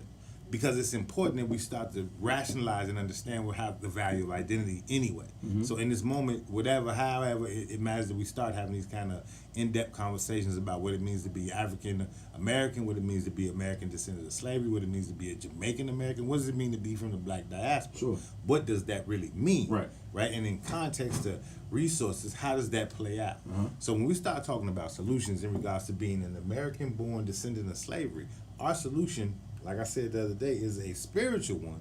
But in order for us to stop the bleeding, we must first deal with the economic insecurities that we're dealing with here now, right? And what's happening is that wealth is calcifying. So we're at the very ledge of the mountain, and we're about to be pushed over in regards into the depths of poverty where there's no way to return, right? So in regards to the solution and the collective agenda, for me, the solution and the collective agenda is reparations. Now, we got to talk about strategy, how to get there. Right. Right? For the Right. first time ever in the history of ever, you saw reparations on the primary, on a Democratic primary voting debate stage. You've never seen that before. No. Right? And you've seen that before now because there's a groundswell that made this shit a relevant conversation. Right? You were giving Kamala Harris on purpose. And when you were giving Kamala Harris, that conversation went away. That is the only agenda that the black community should have right now, because it's our Achilles heel. You understand? We don't have any economics to negotiate with in the first place. America's a transactional place. Right. Everything's for sale. Everything can be negotiated. Right. But any person America. without nothing to negotiate with is going to lose in the negotiation. So in regards to what's the strategy, what's the plan, I said it 1,002 times. Go to the polls. Vote down ballot. Write in the answer for president. Who gives a shit? Let the chips fall where they may. Now, in saying that, I realize that where the chips may fall is in the hands of Trump. That's a reality. They might fall in his hands. That's not saying I'm advocating with Trump. Right. That's not saying I'm a Trump supporter. Right. I don't even fucking like Trump. If you check the history, I absolutely acknowledge that he's a racist and a terrible president. Right. Right? Right. But so is Biden. Biden has a racist history too. Right. So what? Right. And I don't even care though. The real care or the real concern is establishing ourselves as the most powerful voting bloc in the Democratic Party. All we got to do is say, as a collective, we're not fucking with you. As a collective. As a collective, Right. we're not fucking with you. All of us. We're not fucking with you, Right. right? You can't blame it from not voting because you see the tally. Right. We We came and came. voted. We showed it the fuck up. We was here. The metrics say we was here. We just don't fuck But with the you. metrics also say we just didn't fuck with the options you gave us. Right. Right? Now, that's a gamble, right? Because in that gamble, you're going to have to deal with 4 more years of Trump. Sure. But I don't even see it as a gamble because dealing with 4 more years of Trump versus dealing with 4 more years of Biden, And it's betting on yourself. it's Ourselves. It's not even a bet. You have to establish yourself. Mm-hmm. Right? You don't have a community if there's no barriers to get in or out. It just isn't, right? And if all I got to do is offer you some candy and you give me your house, then you're a fool. Right. And that's what's happening. So we got to be able to take. That's the strategy. So and we for full out we're losing this term. We're losing.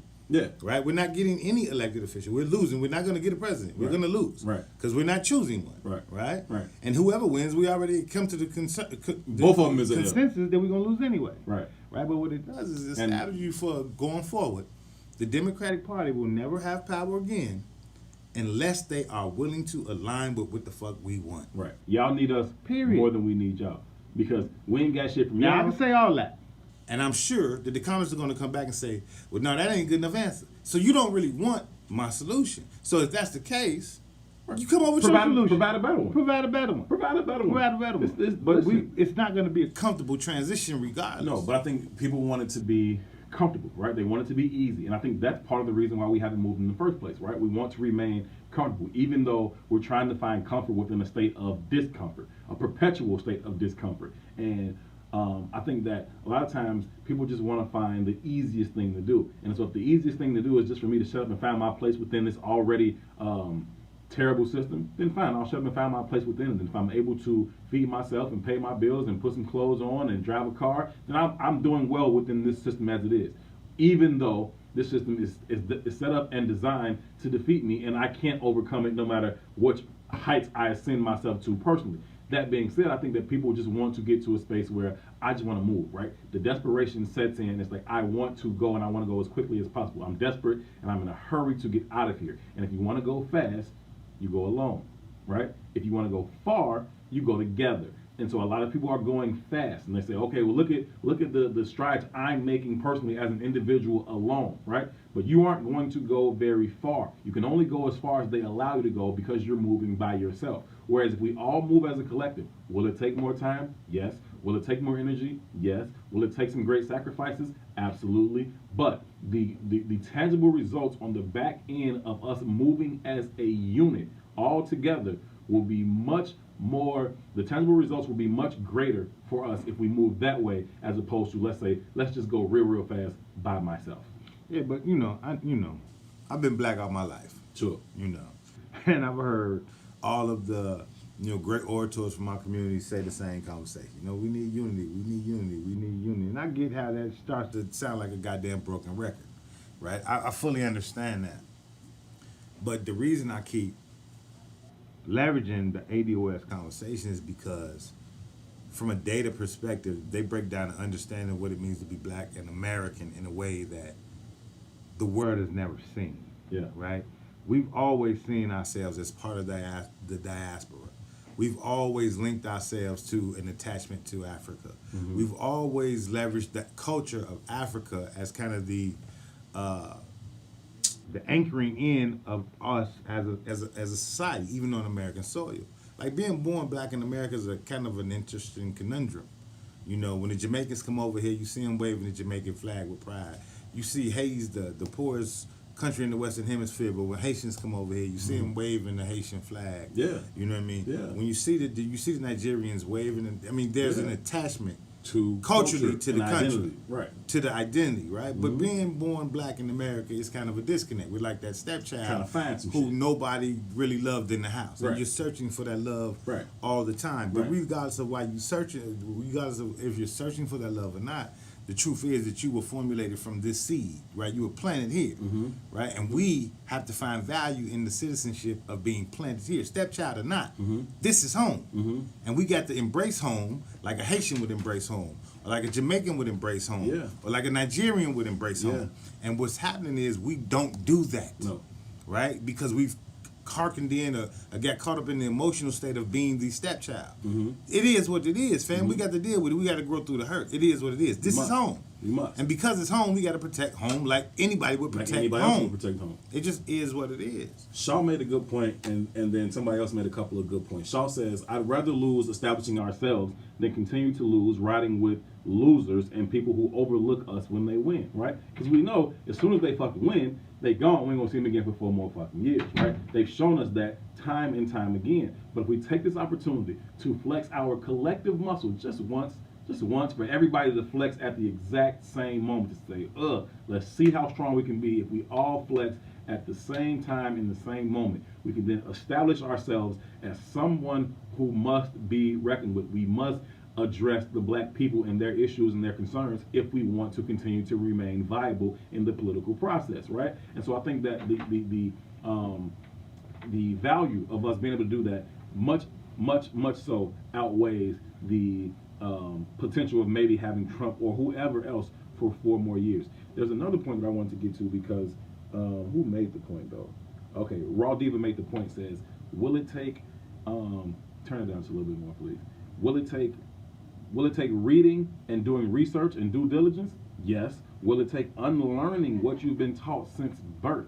Yes. And that's a very, very real thing. You can't grow up in this country and not be infected with the disease of white supremacy, no matter if you're black, white, Hispanic, Asian. I don't care. If you grow up in this country, you're going to be infected with the disease of white supremacy. Now, you can unlearn it if you're willing to do the work, if you're willing to read and do the research and educate yourself, and then unlearn that bullshit like Roddy was saying, then you can do it, right? But that takes a lot more work than say, oh, I'm just going to get up, I'm going to roll over, I'm going to go to work, I'm going to pay these bills, I'm going to do that for about 50, 60 years, and I'm going to die, right? That's a little bit easier for me than all this build a whole new world shit y'all talking about, because what does that look like? And it's not like we're just saying, hey, unify and everything will be okay. We're trying to create a blueprint. Again, this is why we have this conversation with y'all. We are trying to create a blueprint that we can implement here and then duplicate all over this country, where you're talking about people who are truly unified within identity, but also truly committed and willing to sacrifice for the work that's going to do it. They just everybody find their lane and make sure it's connected. We say it all the time. It's the ability to feed ourselves, the ability to educate ourselves, the ability to sustain ourselves financially. Do that collectively as a unit, and then that'll be a blueprint that we can then duplicate. Because we're about to give you an example of one group of people in America who have found a way to unify themselves, organize themselves in a way that allows them to be viable and allows them to deliver sufficient enough consequences anytime they feel like they are harmed. And now you see the results. Sonia, if you would be so kind, please pull up the clip from Fox Sports broadcaster Tom Brenneman. This is him speaking live on the air yesterday during a Cincinnati Reds baseball game. He did not know that he was back live. He did not know that his mic was hot. Here is what he had to say. Derogatory comment is about to be made by Tom Brenneman. Just a forewarning to anybody who may or may not be offended. He's about to make a derogatory comment towards the homosexual community, and then we're going to listen to his apology shortly thereafter.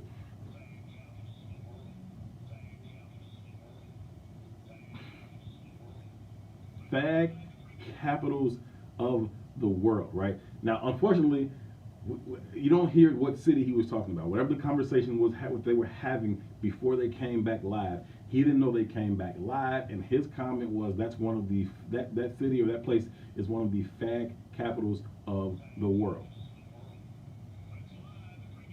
Right, and then he realized it's live pregame, right? And so that's the conversation that he has. And then what I found, it's egregious that he made that comment that he chooses to describe people with that particular vernacular.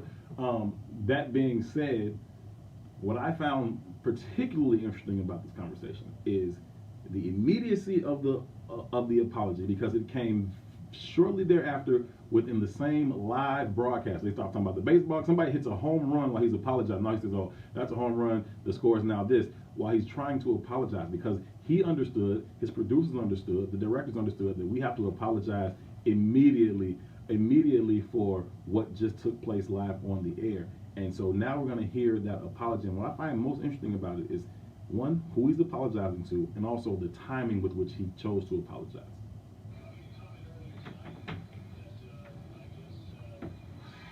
No sound good.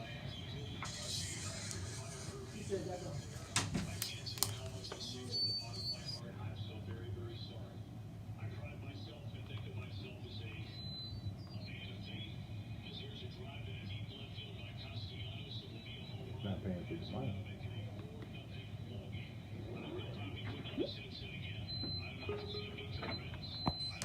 Anybody, are they hearing this? Any of this?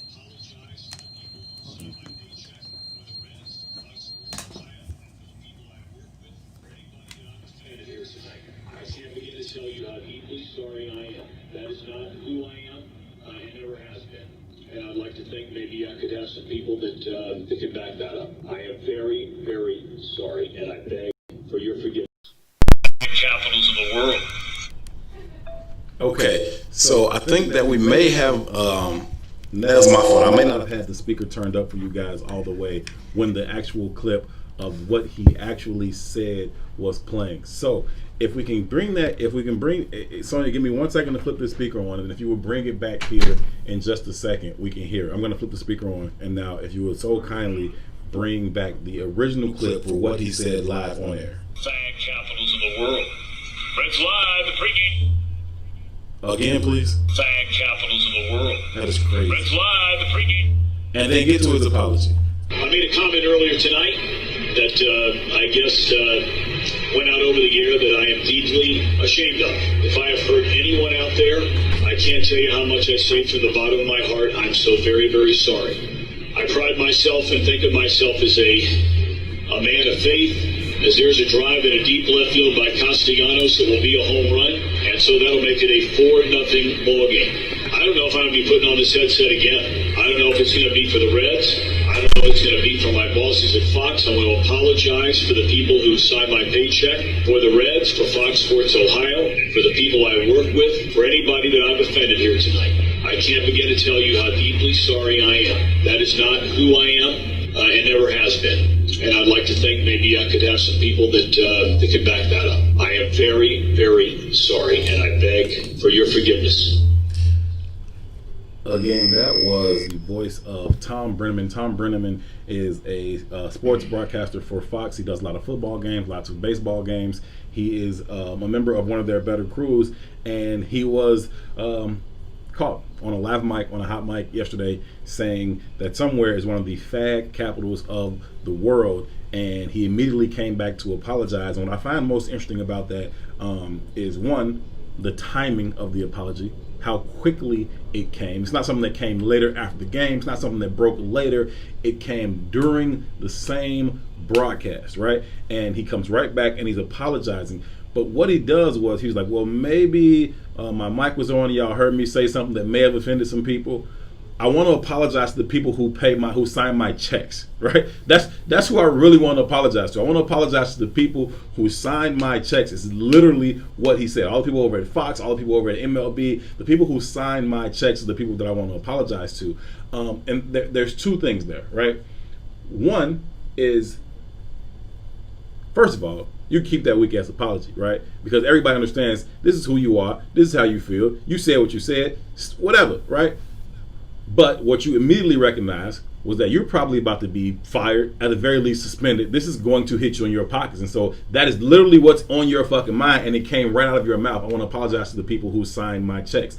But two, the reason that he had to give that apology, the reason that the producers, the directors, all of them knew that he had to give that apology was because of the strength and unity that the LGBTQ community has been able to build and sustain over the past 5-10 years, because they've chosen to move as a collective unit. Do I think that every single person in the LGBTQ community agrees wholeheartedly with every other issue that they all have? No, I doubt it very seriously. But in the interest of the group, they all move that way. And that's something that we can learn, because immediately he backpedaled on that. If he had been caught on a hot mic saying coloreds or niggers, I don't know that we get that apology right in the middle of the game. Some shit might come up later, maybe. You know that you don't get that apology. Mm-hmm. Period. Mm-hmm. You know what I mean? I think there's a history that shows the opposite, right? Right. Was it Rush Limbaugh has Right. Rock the Magic Negro? Right. Nappy-headed hoes. Nappy-headed hoes. We can go down the line. Not even that. You know, terrestrial radio that plays the word nigga all day long. Right. Right. So it's even from black artists. There is no level of respect. But that's our fault. That's our fault. Right. Right. So to the point of the LGBT community, LGBTQ community, sure. Yeah, that community. Yep. Right. They kind of move like a gang. You know what I mean? They do. I'm offended and I'm going for it. When I'm offended, I'm going after it. It is what it is. But our problem is we don't have a gang. We don't think of ourselves as a gang. We don't. So we're not really that angry when somebody offends us, because all of us aren't even offended. Right? We see ourselves as different. There's them people, then there's us. Right. There's niggas, then there's black people. Those are conversations that happen all the time in our community. All the time. Right. But again, and it don't even got to be that deep. There's Indians and there's black people, or there's Jamaicans and there's African Americans, and you see there's dissension even in those conversations today. Yeah. So again, it's just defining what team you're on. We struggle to define what team we're on. So yeah, and unless we figure that part out, we're going to continue to be left with the short end of the stick anytime somebody offends us. And more importantly, people are going to continue to find it easy to offend us because they know they can do so with relative impunity, as opposed to if I get caught saying fag on live television, I'm about to get fucking fired. I'm about to get fired. It's too many of them. They are too unified, they're too organized, and they will take this fight to the doorsteps of Fox or MLB or any and all of their sponsors, and I'm not that valuable to MLB or to Fox to lose all those sponsorships, so I'm going to get fired. He recognized that in that moment. Now, I haven't heard anything about it today. That was yesterday. I haven't heard what's actually come down from him yesterday. I'll continue to monitor that and let you guys know as the information becomes available, but he understood fully in that moment. He even said it, I don't know that I'm ever going to put these headphones on again, right? He knew fully in that moment, I just fucked up. I should not be using slurs to describe anybody in the LGBTQ community, not because he had some serious awakening about who he is as a person or how he feels philosophically, but what that going to mean for him in terms of the consequences that will be dealt. We got to get to a place where we can fucking do that, and I don't really see us moving that way. So for me, man, there's a dynamic that exists in our community that desires that kind of a treatment from outside community. We cheer when the white boy could do the same dances that our kids can do. Of course. But he's more special because he can do them. Of course. We herald Eminem as being the greatest rapper of all time because he can put a few words together. Yeah. Wow, this hard devaluing the guys that even Eminem says he modeled himself after. Right. Jason Williams, the basketball player, the white basketball player, he could dribble like a black dude. So right, and he was nice. I'm not saying he wasn't, but I'm not denying none of these people's value. But if those people had that same valued asset and they were coming from our community, we wouldn't champion it in the same way. Not at all. But because that's totally based in our value system and our need to be a part of, to assimilate into white society. Mm-hmm. That is the totality of the argument. Agreed. Let's define us. How do we define us? What's valuable about us? And the barrier stops here. Everything else is just a mimicking of us anyway. Mm-hmm. Right? Yeah, that's cute. I see you mocking the red man. Right. That's great, Eminem. Right. But I'm not going to champion you as the greatest rapper of all time. Right? If you ask 5 rappers today, who's the greatest rapper of all time, you probably get 4 of them that will say Eminem. I personally think he's top 5. Yeah, because you've been trained by that same dumbass educational system. I think he's top 5. Yeah, you would, but you would never even mention Redman in your top 5. No, I wouldn't. But Redman is who he modeled himself after. Yeah, he says Redman's his favorite rapper. Right. Right. And if you look at the body of work, it's the same goddamn shit stylistically and everything. And I'm not saying you got to put Redman in your file. But what I'm saying is you disregard the teacher because he didn't show up like the student. And he's never going to have the opportunity to show up like that student. Because the teacher was a contagion to wealth. That's what I mean. He was a contagion to success. That's what blackness is. That's why when the white boy does the dance at the party, he's the star. As if the black boy standing next to him ain't 10 times fucking better. Because we expect it of you. Right. We don't value it from you. Right. We value the fact that this white man has any value in us. Right. Because we don't have any value in us. Right. It's goddamn insanity. Right. It's just the tail wagging the dog, bro. Right. So you cannot heal or go forward when you don't see value in your own shit. Right. Because you're not fighting for your own shit. You don't even see it as your own shit. What is my culture? What is our culture? I hate the fact that hip hop today is called, when they talk about hip hop, they say the culture. Right. And they talk about as the music itself is a culture. Right. Well, hip hop ain't a culture. And it's not a culture. It's just derivative of black culture. But we keep trying to reinvent the wheel. We keep trying to change the game while everybody else is staying on code. Everybody stays on code except for us. It's not a Jamaican anywhere in the world who's going to identify as African American unless it's beneficial to him. There's not a Nigerian anywhere in the world that's going to identify as a black American unless there's something to reap a benefit out of it. Right. We want to be identified with you just for the fuck of it. Right. We just want to wear your flag colors on our t-shirt and on our sneakers. Because we don't want to learn identity nothing in about the anything else. culture. We don't want to learn nothing about the history. We don't even eat the fucking foods. We don't even eat the foods. We don't know shit about African cuisine. True. As a populace. True. Right? How many African restaurants in Chicago? How many times you see black people in there? How many times have you seen them fucking full? I've only been to Yassa's down on 35th and King Drive. I don't think I've been to any other one. That's my point. Right. Right? So I don't get it. I don't get why we can't seemingly have this conversation publicly because it's what's killing us privately. Right. It's the same conversation across the board. Whether we talking about Eminem, whether we talking about white chocolate, whether we talking about Kamala Harris. Yeah. It keeps coming back to the same thing. We must create and define an identity. Period. I don't disagree with you, man. I agree with you wholeheartly, and a lot of people are at me about this Eminem situation right now. They should be. So Fifth says Eminem not top 10. Nicole Rogers said Herb no. I think the boy is raw. Period. Y'all ain't gonna get me to come off Eminem. I think he cold. I get your point though. But you standing on the same shit that everybody stands on. The point that you're making is valid as hell, but he raw as fuck. I'm not gonna deny that. I won't do it. Jason Williams is raw as fuck. The man passed the ball off his elbow. Yeah, so is Larry Bird. But in comparison to the 8 million black boys that they passed up that could do the same shit, he's average as fuck. He's a top 50 player in the NBA, but if you compare him to the same standards of a black player, he doesn't never reach there. Same thing for Eminem. The same standards, he doesn't never reach that status. So what I'm saying is that it's not their skill set that we're honoring.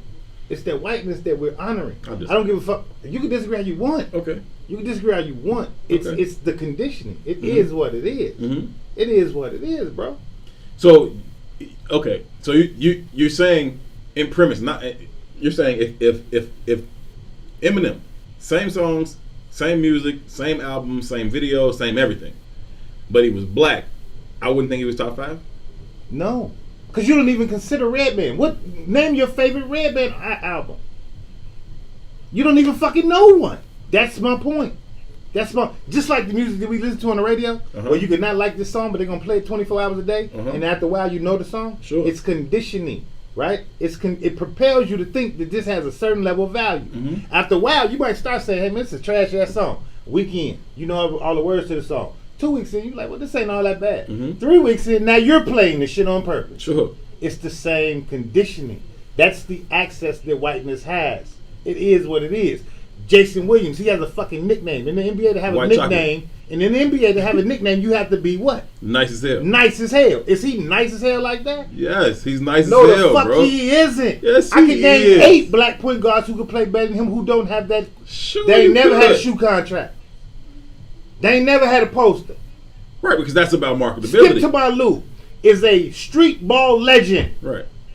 Where is he marketed by the NBA? Because he's a legend for the shit that we for the shit that we acknowledge value in Jason Williams for. How did that system, the NBA system, elevate him to get the status that Jason Williams had by doing the same shit? Matter of fact, they shunned him from doing that shit. Stop doing that shit. Jason Williams, they encouraged to do that same shit.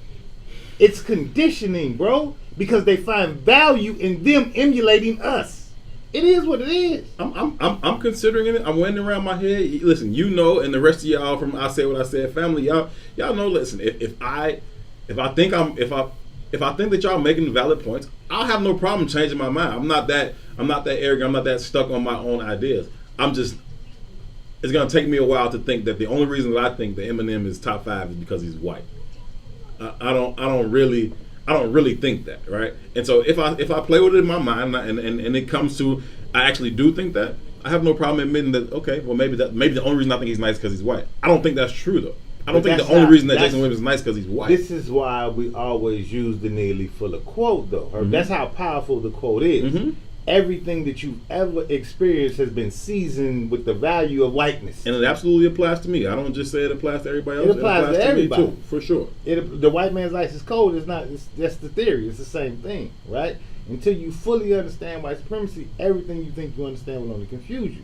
All of this shit is conditioning, right? And we all respond to social norms, whether it be Eminem or politics, right? Just like there's a two-party system.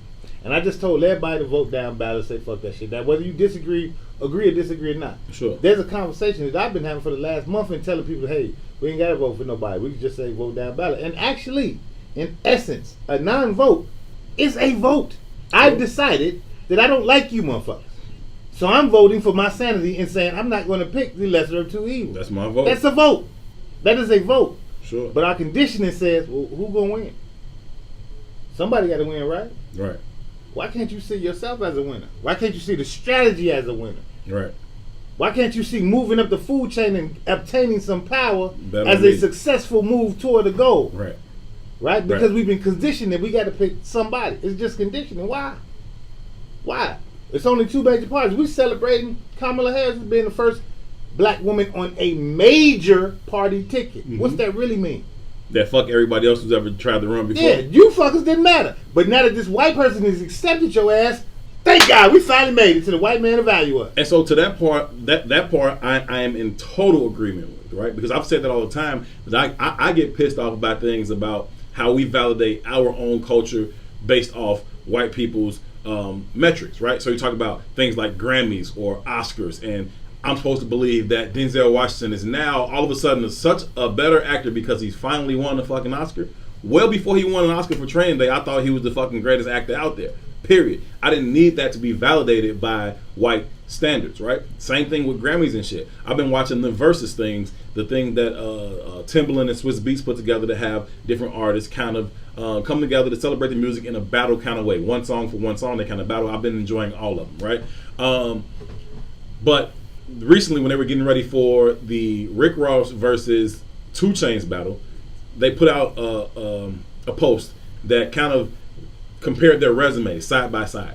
And their resumes were built completely on white standards. So how many #1 songs do you have, right? Out of the top 100 songs in all the charts. How many Grammys have they won? How many Grammys have they been nominated for? And to look at these career rundowns of 2 Chainz and Rick Ross, 2 of the most influential artists in hip-hop for the past, 15 years or so, if you will, to look at their career resumes in this particular format, you would think they ain't done shit, right? They ain't done shit because 2 Chainz don't have no Grammys. I think Rick Ross might have had 1, and Rick Ross might have like 3 top 100 songs or #1 songs, something like that, and 2 Chainz might have had 1. It's like, nah, they got way more than 4 fucking songs. I like. Fuck those people, right? I don't need their standards to validate what I already know. But I think that we constantly seek that type of approval. And so for that part of it, I totally agree with you. I'm still not quite there in terms of why I think Jason Williams is nice or why I think Eminem is nice.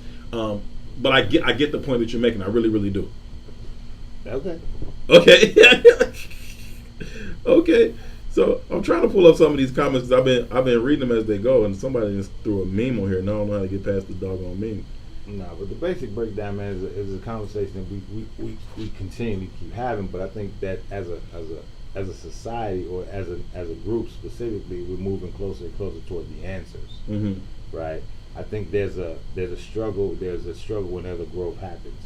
And I think a lot of the backlash that at least I'm personally experiencing in these conversations, it just proved that we're growing. We've got to start questioning certain philosophies. We've got to question certain ideas. And we're in a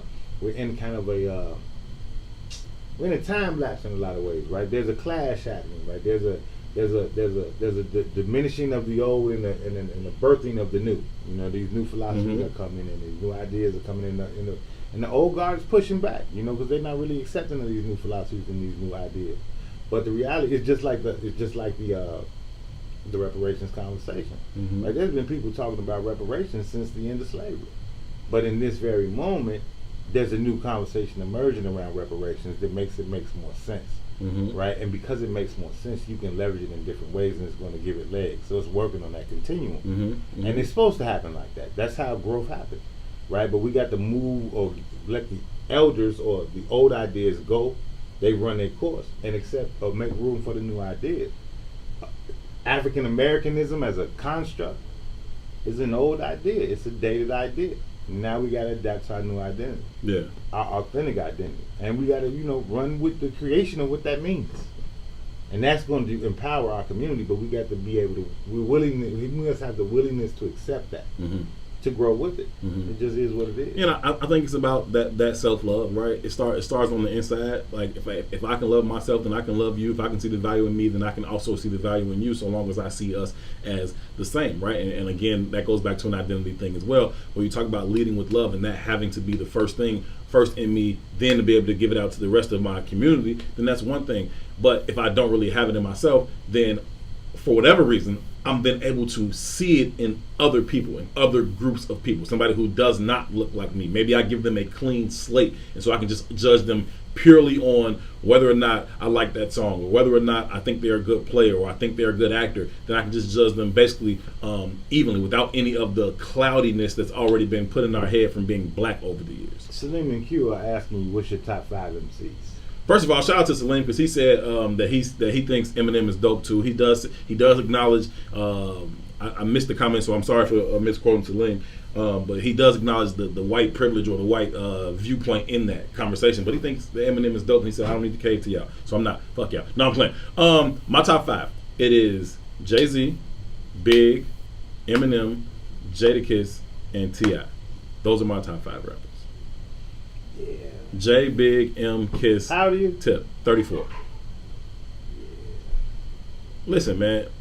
If Fifth Element wants to tell me that to some other ones, I'll listen to Fifth. Fifth is my conscience musically, right? So whatever Fifth be telling me, I'll be like, okay, cool. Other people, I'll be like, yeah, whatever. Your opinion is yours, mine is mine. But Fifth is actually a freaking encyclopedia. So Fifth gonna tell me some stuff about like Black Thought, and Fifth gonna say Rakim. I kind of already know some of the people that Fifth. What you want, Mace? Who are your top 5? Ain't no damn Eminem in the top 5. I just know that. Shit. Ain't no Eminems. Can't be no white boys in the top 5. No, sorry, can't do it. It should be. But even listening to your top 5 though, G. Yeah. Your top 5 are all like, what's the word? They be called pop artists at this point. They've all they're popularized rappers. Is there anyone that's not in the popularized group that you like? No, because I don't dig that deep. Okay. Like somebody has to educate me about that. This is beautiful. Wait. Come on. This is beautiful. Right? Come so on. You said I don't dig that deep. No, I'm not going to look for shit. But check it out. That's how most of the world operates. I agree with you. Right? So what happens is whatever gets sold to you at the forefront becomes what you like the most. I recognize the inherent ignorance in the comment that I'm making in terms of not really looking for But it. it's not ignorance. It's normal American behavior. What comes to me, then I'm able to evaluate that and say, of that, I like this. Now, if you're gonna tell me, oh, it's a boy from Philly that ain't nobody ever heard of, he's nicer than everybody, then how the fuck am I supposed to know that, right? That's like everybody that met at least a few people in their life that tell you they know somebody who's better than Michael Jordan. Well, maybe the fuck he is, but how the fuck am I supposed to know that, right? Oh, when I was in the joint, this was doing the joint, he better than Jordan. Okay. But that's an investment. That's different, right? If you're invested in a culture to even give a shit, where you said, Eminem is the top 5 MC, then you should have a understanding of who the MCs are, right? So I got to know all the rappers? If you got to know all the rappers that's relevant, absolutely. If you're gonna have all that, so what makes them relevant? being in the game. So I'm not just talking being about a the rapper. dude that's on the corner. I mean the dude that's made it to the game. Sure. You got to be in the game for me to choose from the game. Sure. Right? I can't say that the dude from Abbott Park is the best. He better than Michael Jordan because he's Right. not stacked up against Michael Jordan. He's not. Right. You know, he's not judged by the same Right. qualifier. Right. Right. Right. But if I'm saying this guy's the best rapper ever, Mm-hmm. then I should have some goddamn cognitive understanding of some of the rappers ever. I got you, but Right? It's like saying when you said the other day LeBron is XYZ great. Right. You couldn't pick a starting five today without LeBron. Oh, the fuck, yes I could. sure you could. I surely could. You could drive with your feet if you want to. Yeah. That don't make it a good fucking idea. It That's is another what Chris it Rock is. joke. But that's my point, though, right? So you got to have some. You got to have something to gauge it against, right? And if you're only gauging against what's being pushed toward you, then I see why you say Eminem is the top five. Well, listen, man. I'm 34 years old. I was born in 1986. Right. By the time I was making my own independent choices for what I was going to listen to musically, it's like, 92, 93. Like, that's pretty much where my musical clock starts. Everything else I kind of just heard. I didn't make a choice to hear it. I just heard it. Right.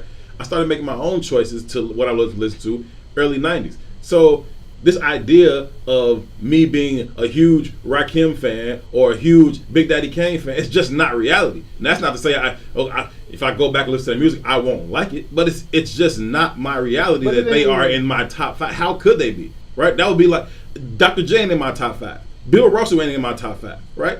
Does that mean they don't deserve to be? I'm not trying to knock either one of them. I understand their contribution to the game. I understand that a lot of what Michael Jordan did was a direct result based off things he saw Dr. J do. But he still mastered them. He still perfected them in a way that, in my opinion, supersedes what Dr. J was able to do. Do I got to say that there's no way Jordan could be better than Dr. J because Dr. J came first?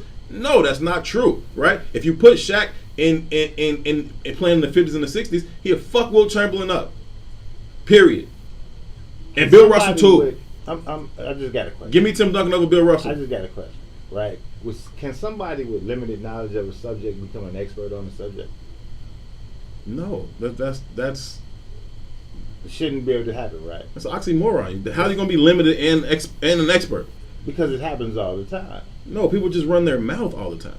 and they become experts. I'm That's- giving you my opinion. I'm not saying this is an expert musical opinion. I Yeah, defer to listen, the only expert that I asked know. you- slow down, Speed Racer, and listen. Okay, I'm listening. I asked you a question, Yes, sir. right? I didn't charge you with a crime. I just asked you a question. Okay. I felt attacked. I know you felt attacked. That's how America works. But this is great. This is Good. great. Come But on. This is just how this shit plays out. Come on. This is how this shit works. All you need is a mic in your face today, and you become a fucking expert, Mhm. and you start to define shit now, Sure. right? So we just talked about how celebrity-driven culture becomes the goddamn catalyst for our political decisions. Charlemagne is having conversations around politics, and people are like, "Oh yeah, Charlemagne said that shit," so it's validated. Mhm. You understand, Sure. right? But same thing is happening in every arena. And it waters down the value of the actual product because there are no more fucking experts. It's just motherfuckers with microphones. Yeah, I think Right? that's bullshit. And they become The thought leaders. The thought leaders, Mhm. right? And they become the qualifiers. That's how marketing works. Going back to the point of white chocolate, Mhm. going back to the point of Eminem. Mhm. If we just keep presenting this shit to you, Mm-hmm. it becomes the standard. Mhm. If we just keep putting this shit in your face, it becomes the valued asset. Sure. I'm a big fan of rap music as a coach. I was there from the beginning. I love rap music. Right. Right? Right. You can't tell me that drill has any artistic value to it. You can't tell me that. Now you can argue it all you want, I'm but not here's going what to. here's what I mean, right? So I Uh-huh. listen to my son listens to this shit, and I'm trying to be objective, right? And he'll listen to J. Cole, and he'll listen to Kendrick, Kendrick. right? And I Mhm. said, well, what do you see as the difference here? Because I tried Mhm. to not shit on the young boys, Mhm. and he was like, well, you can tell they putting time into this when he's talking about Kendrick and J. Cole. This shit here, they ain't putting no time into this. They're just putting it together. Mhm. Then if it's no time or no thought into it, then it's not a fucking art form. All you doing is marketing a brand. You're creating a brand. You're selling something other than this artistic passion. I agree. You're selling something different, I agree. right? And now we've accepted that difference as part of the form of art. And it's not art. It's just sales. It's just sales. All you need is a mic Right. and some swag or something else to fit into Right. the sales capacity. Right. You don't have to be an artist no more in an art form. Right. How do you operate in an art form without being an artist? It's illogical, but that's the way of America. Yeah. We've synthesized the sound to a point where we don't need you no more. We can just mimic the move. But that's how everything works. That's how everything's sold. We reference, and we hinted on again before we started the show. We referenced the marketing ideas and taglines of some companies earlier, and I specifically highlighted Avis because all they say is we try harder. I ain't promising you shit. I'm not saying you're gonna get a motherfucking thing from this. And therein lies why you get all artificial flavors in those substances. Right. Therein lies why you have very shallow people. Therein lies where you cannot communicate real in-depth messages because we're not used to looking past the surface. Our minds are not even trained to read the article anymore. We just read the headline and assume what the fuck is being talked about. That's why I think, and then it becomes the culture. Yeah. Microwave culture. Yeah. Right. But then you argue as if your point of view should be the standard. Like it's a crockpot thought. Then it's really a fucking argue that your point of view should be the standard, right? No. It's no. Lil Durk is the greatest rapper of all time. In comparison to what? Right. Lil Bobby from 63rd Street? Yeah. He might be. Might be shit. But in comparison to the pot, Lil Durk ain't nothing. No, listen, I get that point, and I think that, it's incumbent upon those of us who do have a microphone and those people who, like me, do have a ton of swag. And seriously though, I think that, it's important that you say that this is my opinion, right? So those are my opinion on top 5. I do not claim to be an expert. I refer to Fifth Element as an expert. His full name is on here. Sirajuddin is on here, but I refer to him as an expert. I know he's a musical expert. When I want to hear some new shit, I'd be like, Fifth, send me some new shit that you like, and he'll send me some new shit, and I'm like, oh yeah, this is dope. 11 times out of 10, it's somebody I've never heard of before, right? 11 times out of 10, he sent me somebody I've never even heard of before. He's like, oh, they cold as hell, right? Those are experts. I'm not claiming to be an expert. I open and close this conversation. Whether we're talking about cultural shit like music and basketball, we're talking about politics or business, whatever it may be, I always say, your input is valued, it's appreciated. We want to hear from you. This is not about us talking at you and saying that I'm right or I'm wrong. So I'm not claiming to be an expert about music or basketball. I'd say I'm more of an expert about basketball than I am about music, but I'm not claiming that on either of those things. I'm just giving you my opinion. So I think that it's important for people who do have the microphones and the platforms to say, here's my opinion, right? But I'm not saying it's law. I'm not even fucking saying that it's right. It's just my opinion. It's who are my favorite 5 rappers. Those are my favorite.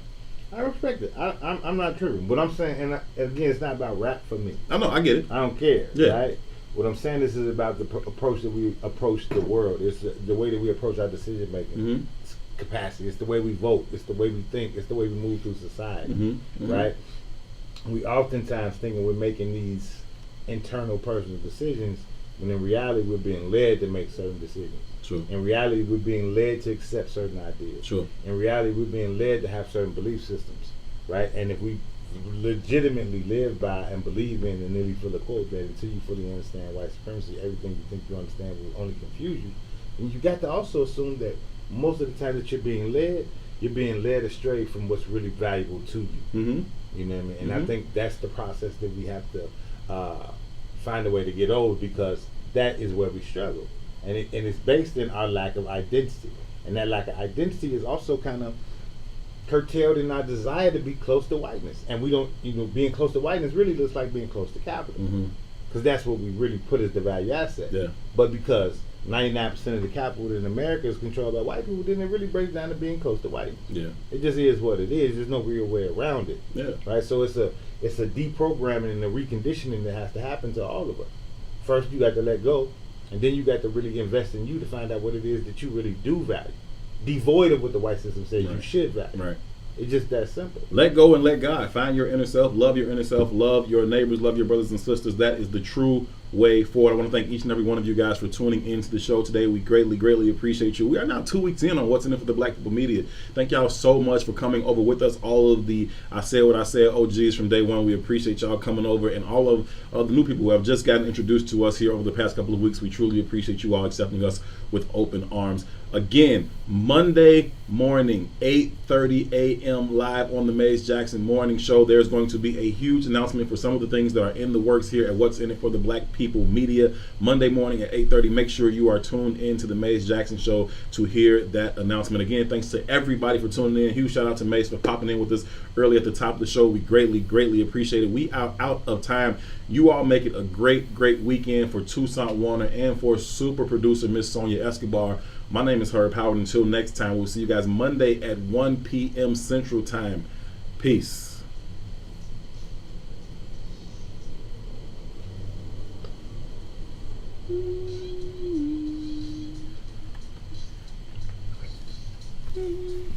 Thank y'all so much for everybody who sent in those stars. We greatly, greatly appreciate y'all so much. I know I missed some as the show kind of went on. I didn't read through all of them, but we greatly, greatly appreciate you all sending in those stars. And I can't even scroll back down to the comments. Oh, that's why. I think I got some names. James Moore, thank you so much for the stars. Q, thank you, good brother. We appreciate the stars. Marvin Bell, thank you. The highlighted ones? All the red. All the red. Felicia Simmons, thank you so much. Lucretia Brits, thank you so much. Sarah Mickens, we truly, truly appreciate you. Gardis Watts, thank you so, so very much. Hassan Alameen, thank you so much. Q, I need some training, bro. As soon as I get, I'm able to fully move properly. I need you to train me, get me right. Because if Toussaint keep talking crazy to me up here in the studio, it's gonna be some head busting and cussing in here. It's gonna be a misunderstanding. So train. Q had me shooting them AIs yesterday. You don't want these problems. Never mind then. No, thank y'all so much for tuning in. We truly, truly appreciate you all. Thank you all for the support. Please continue to share the conversation. Share it on your own personal page. Share it on your own personal network as well. Thank y'all so much for the stars. We are out of this piece, man. Y'all make it a great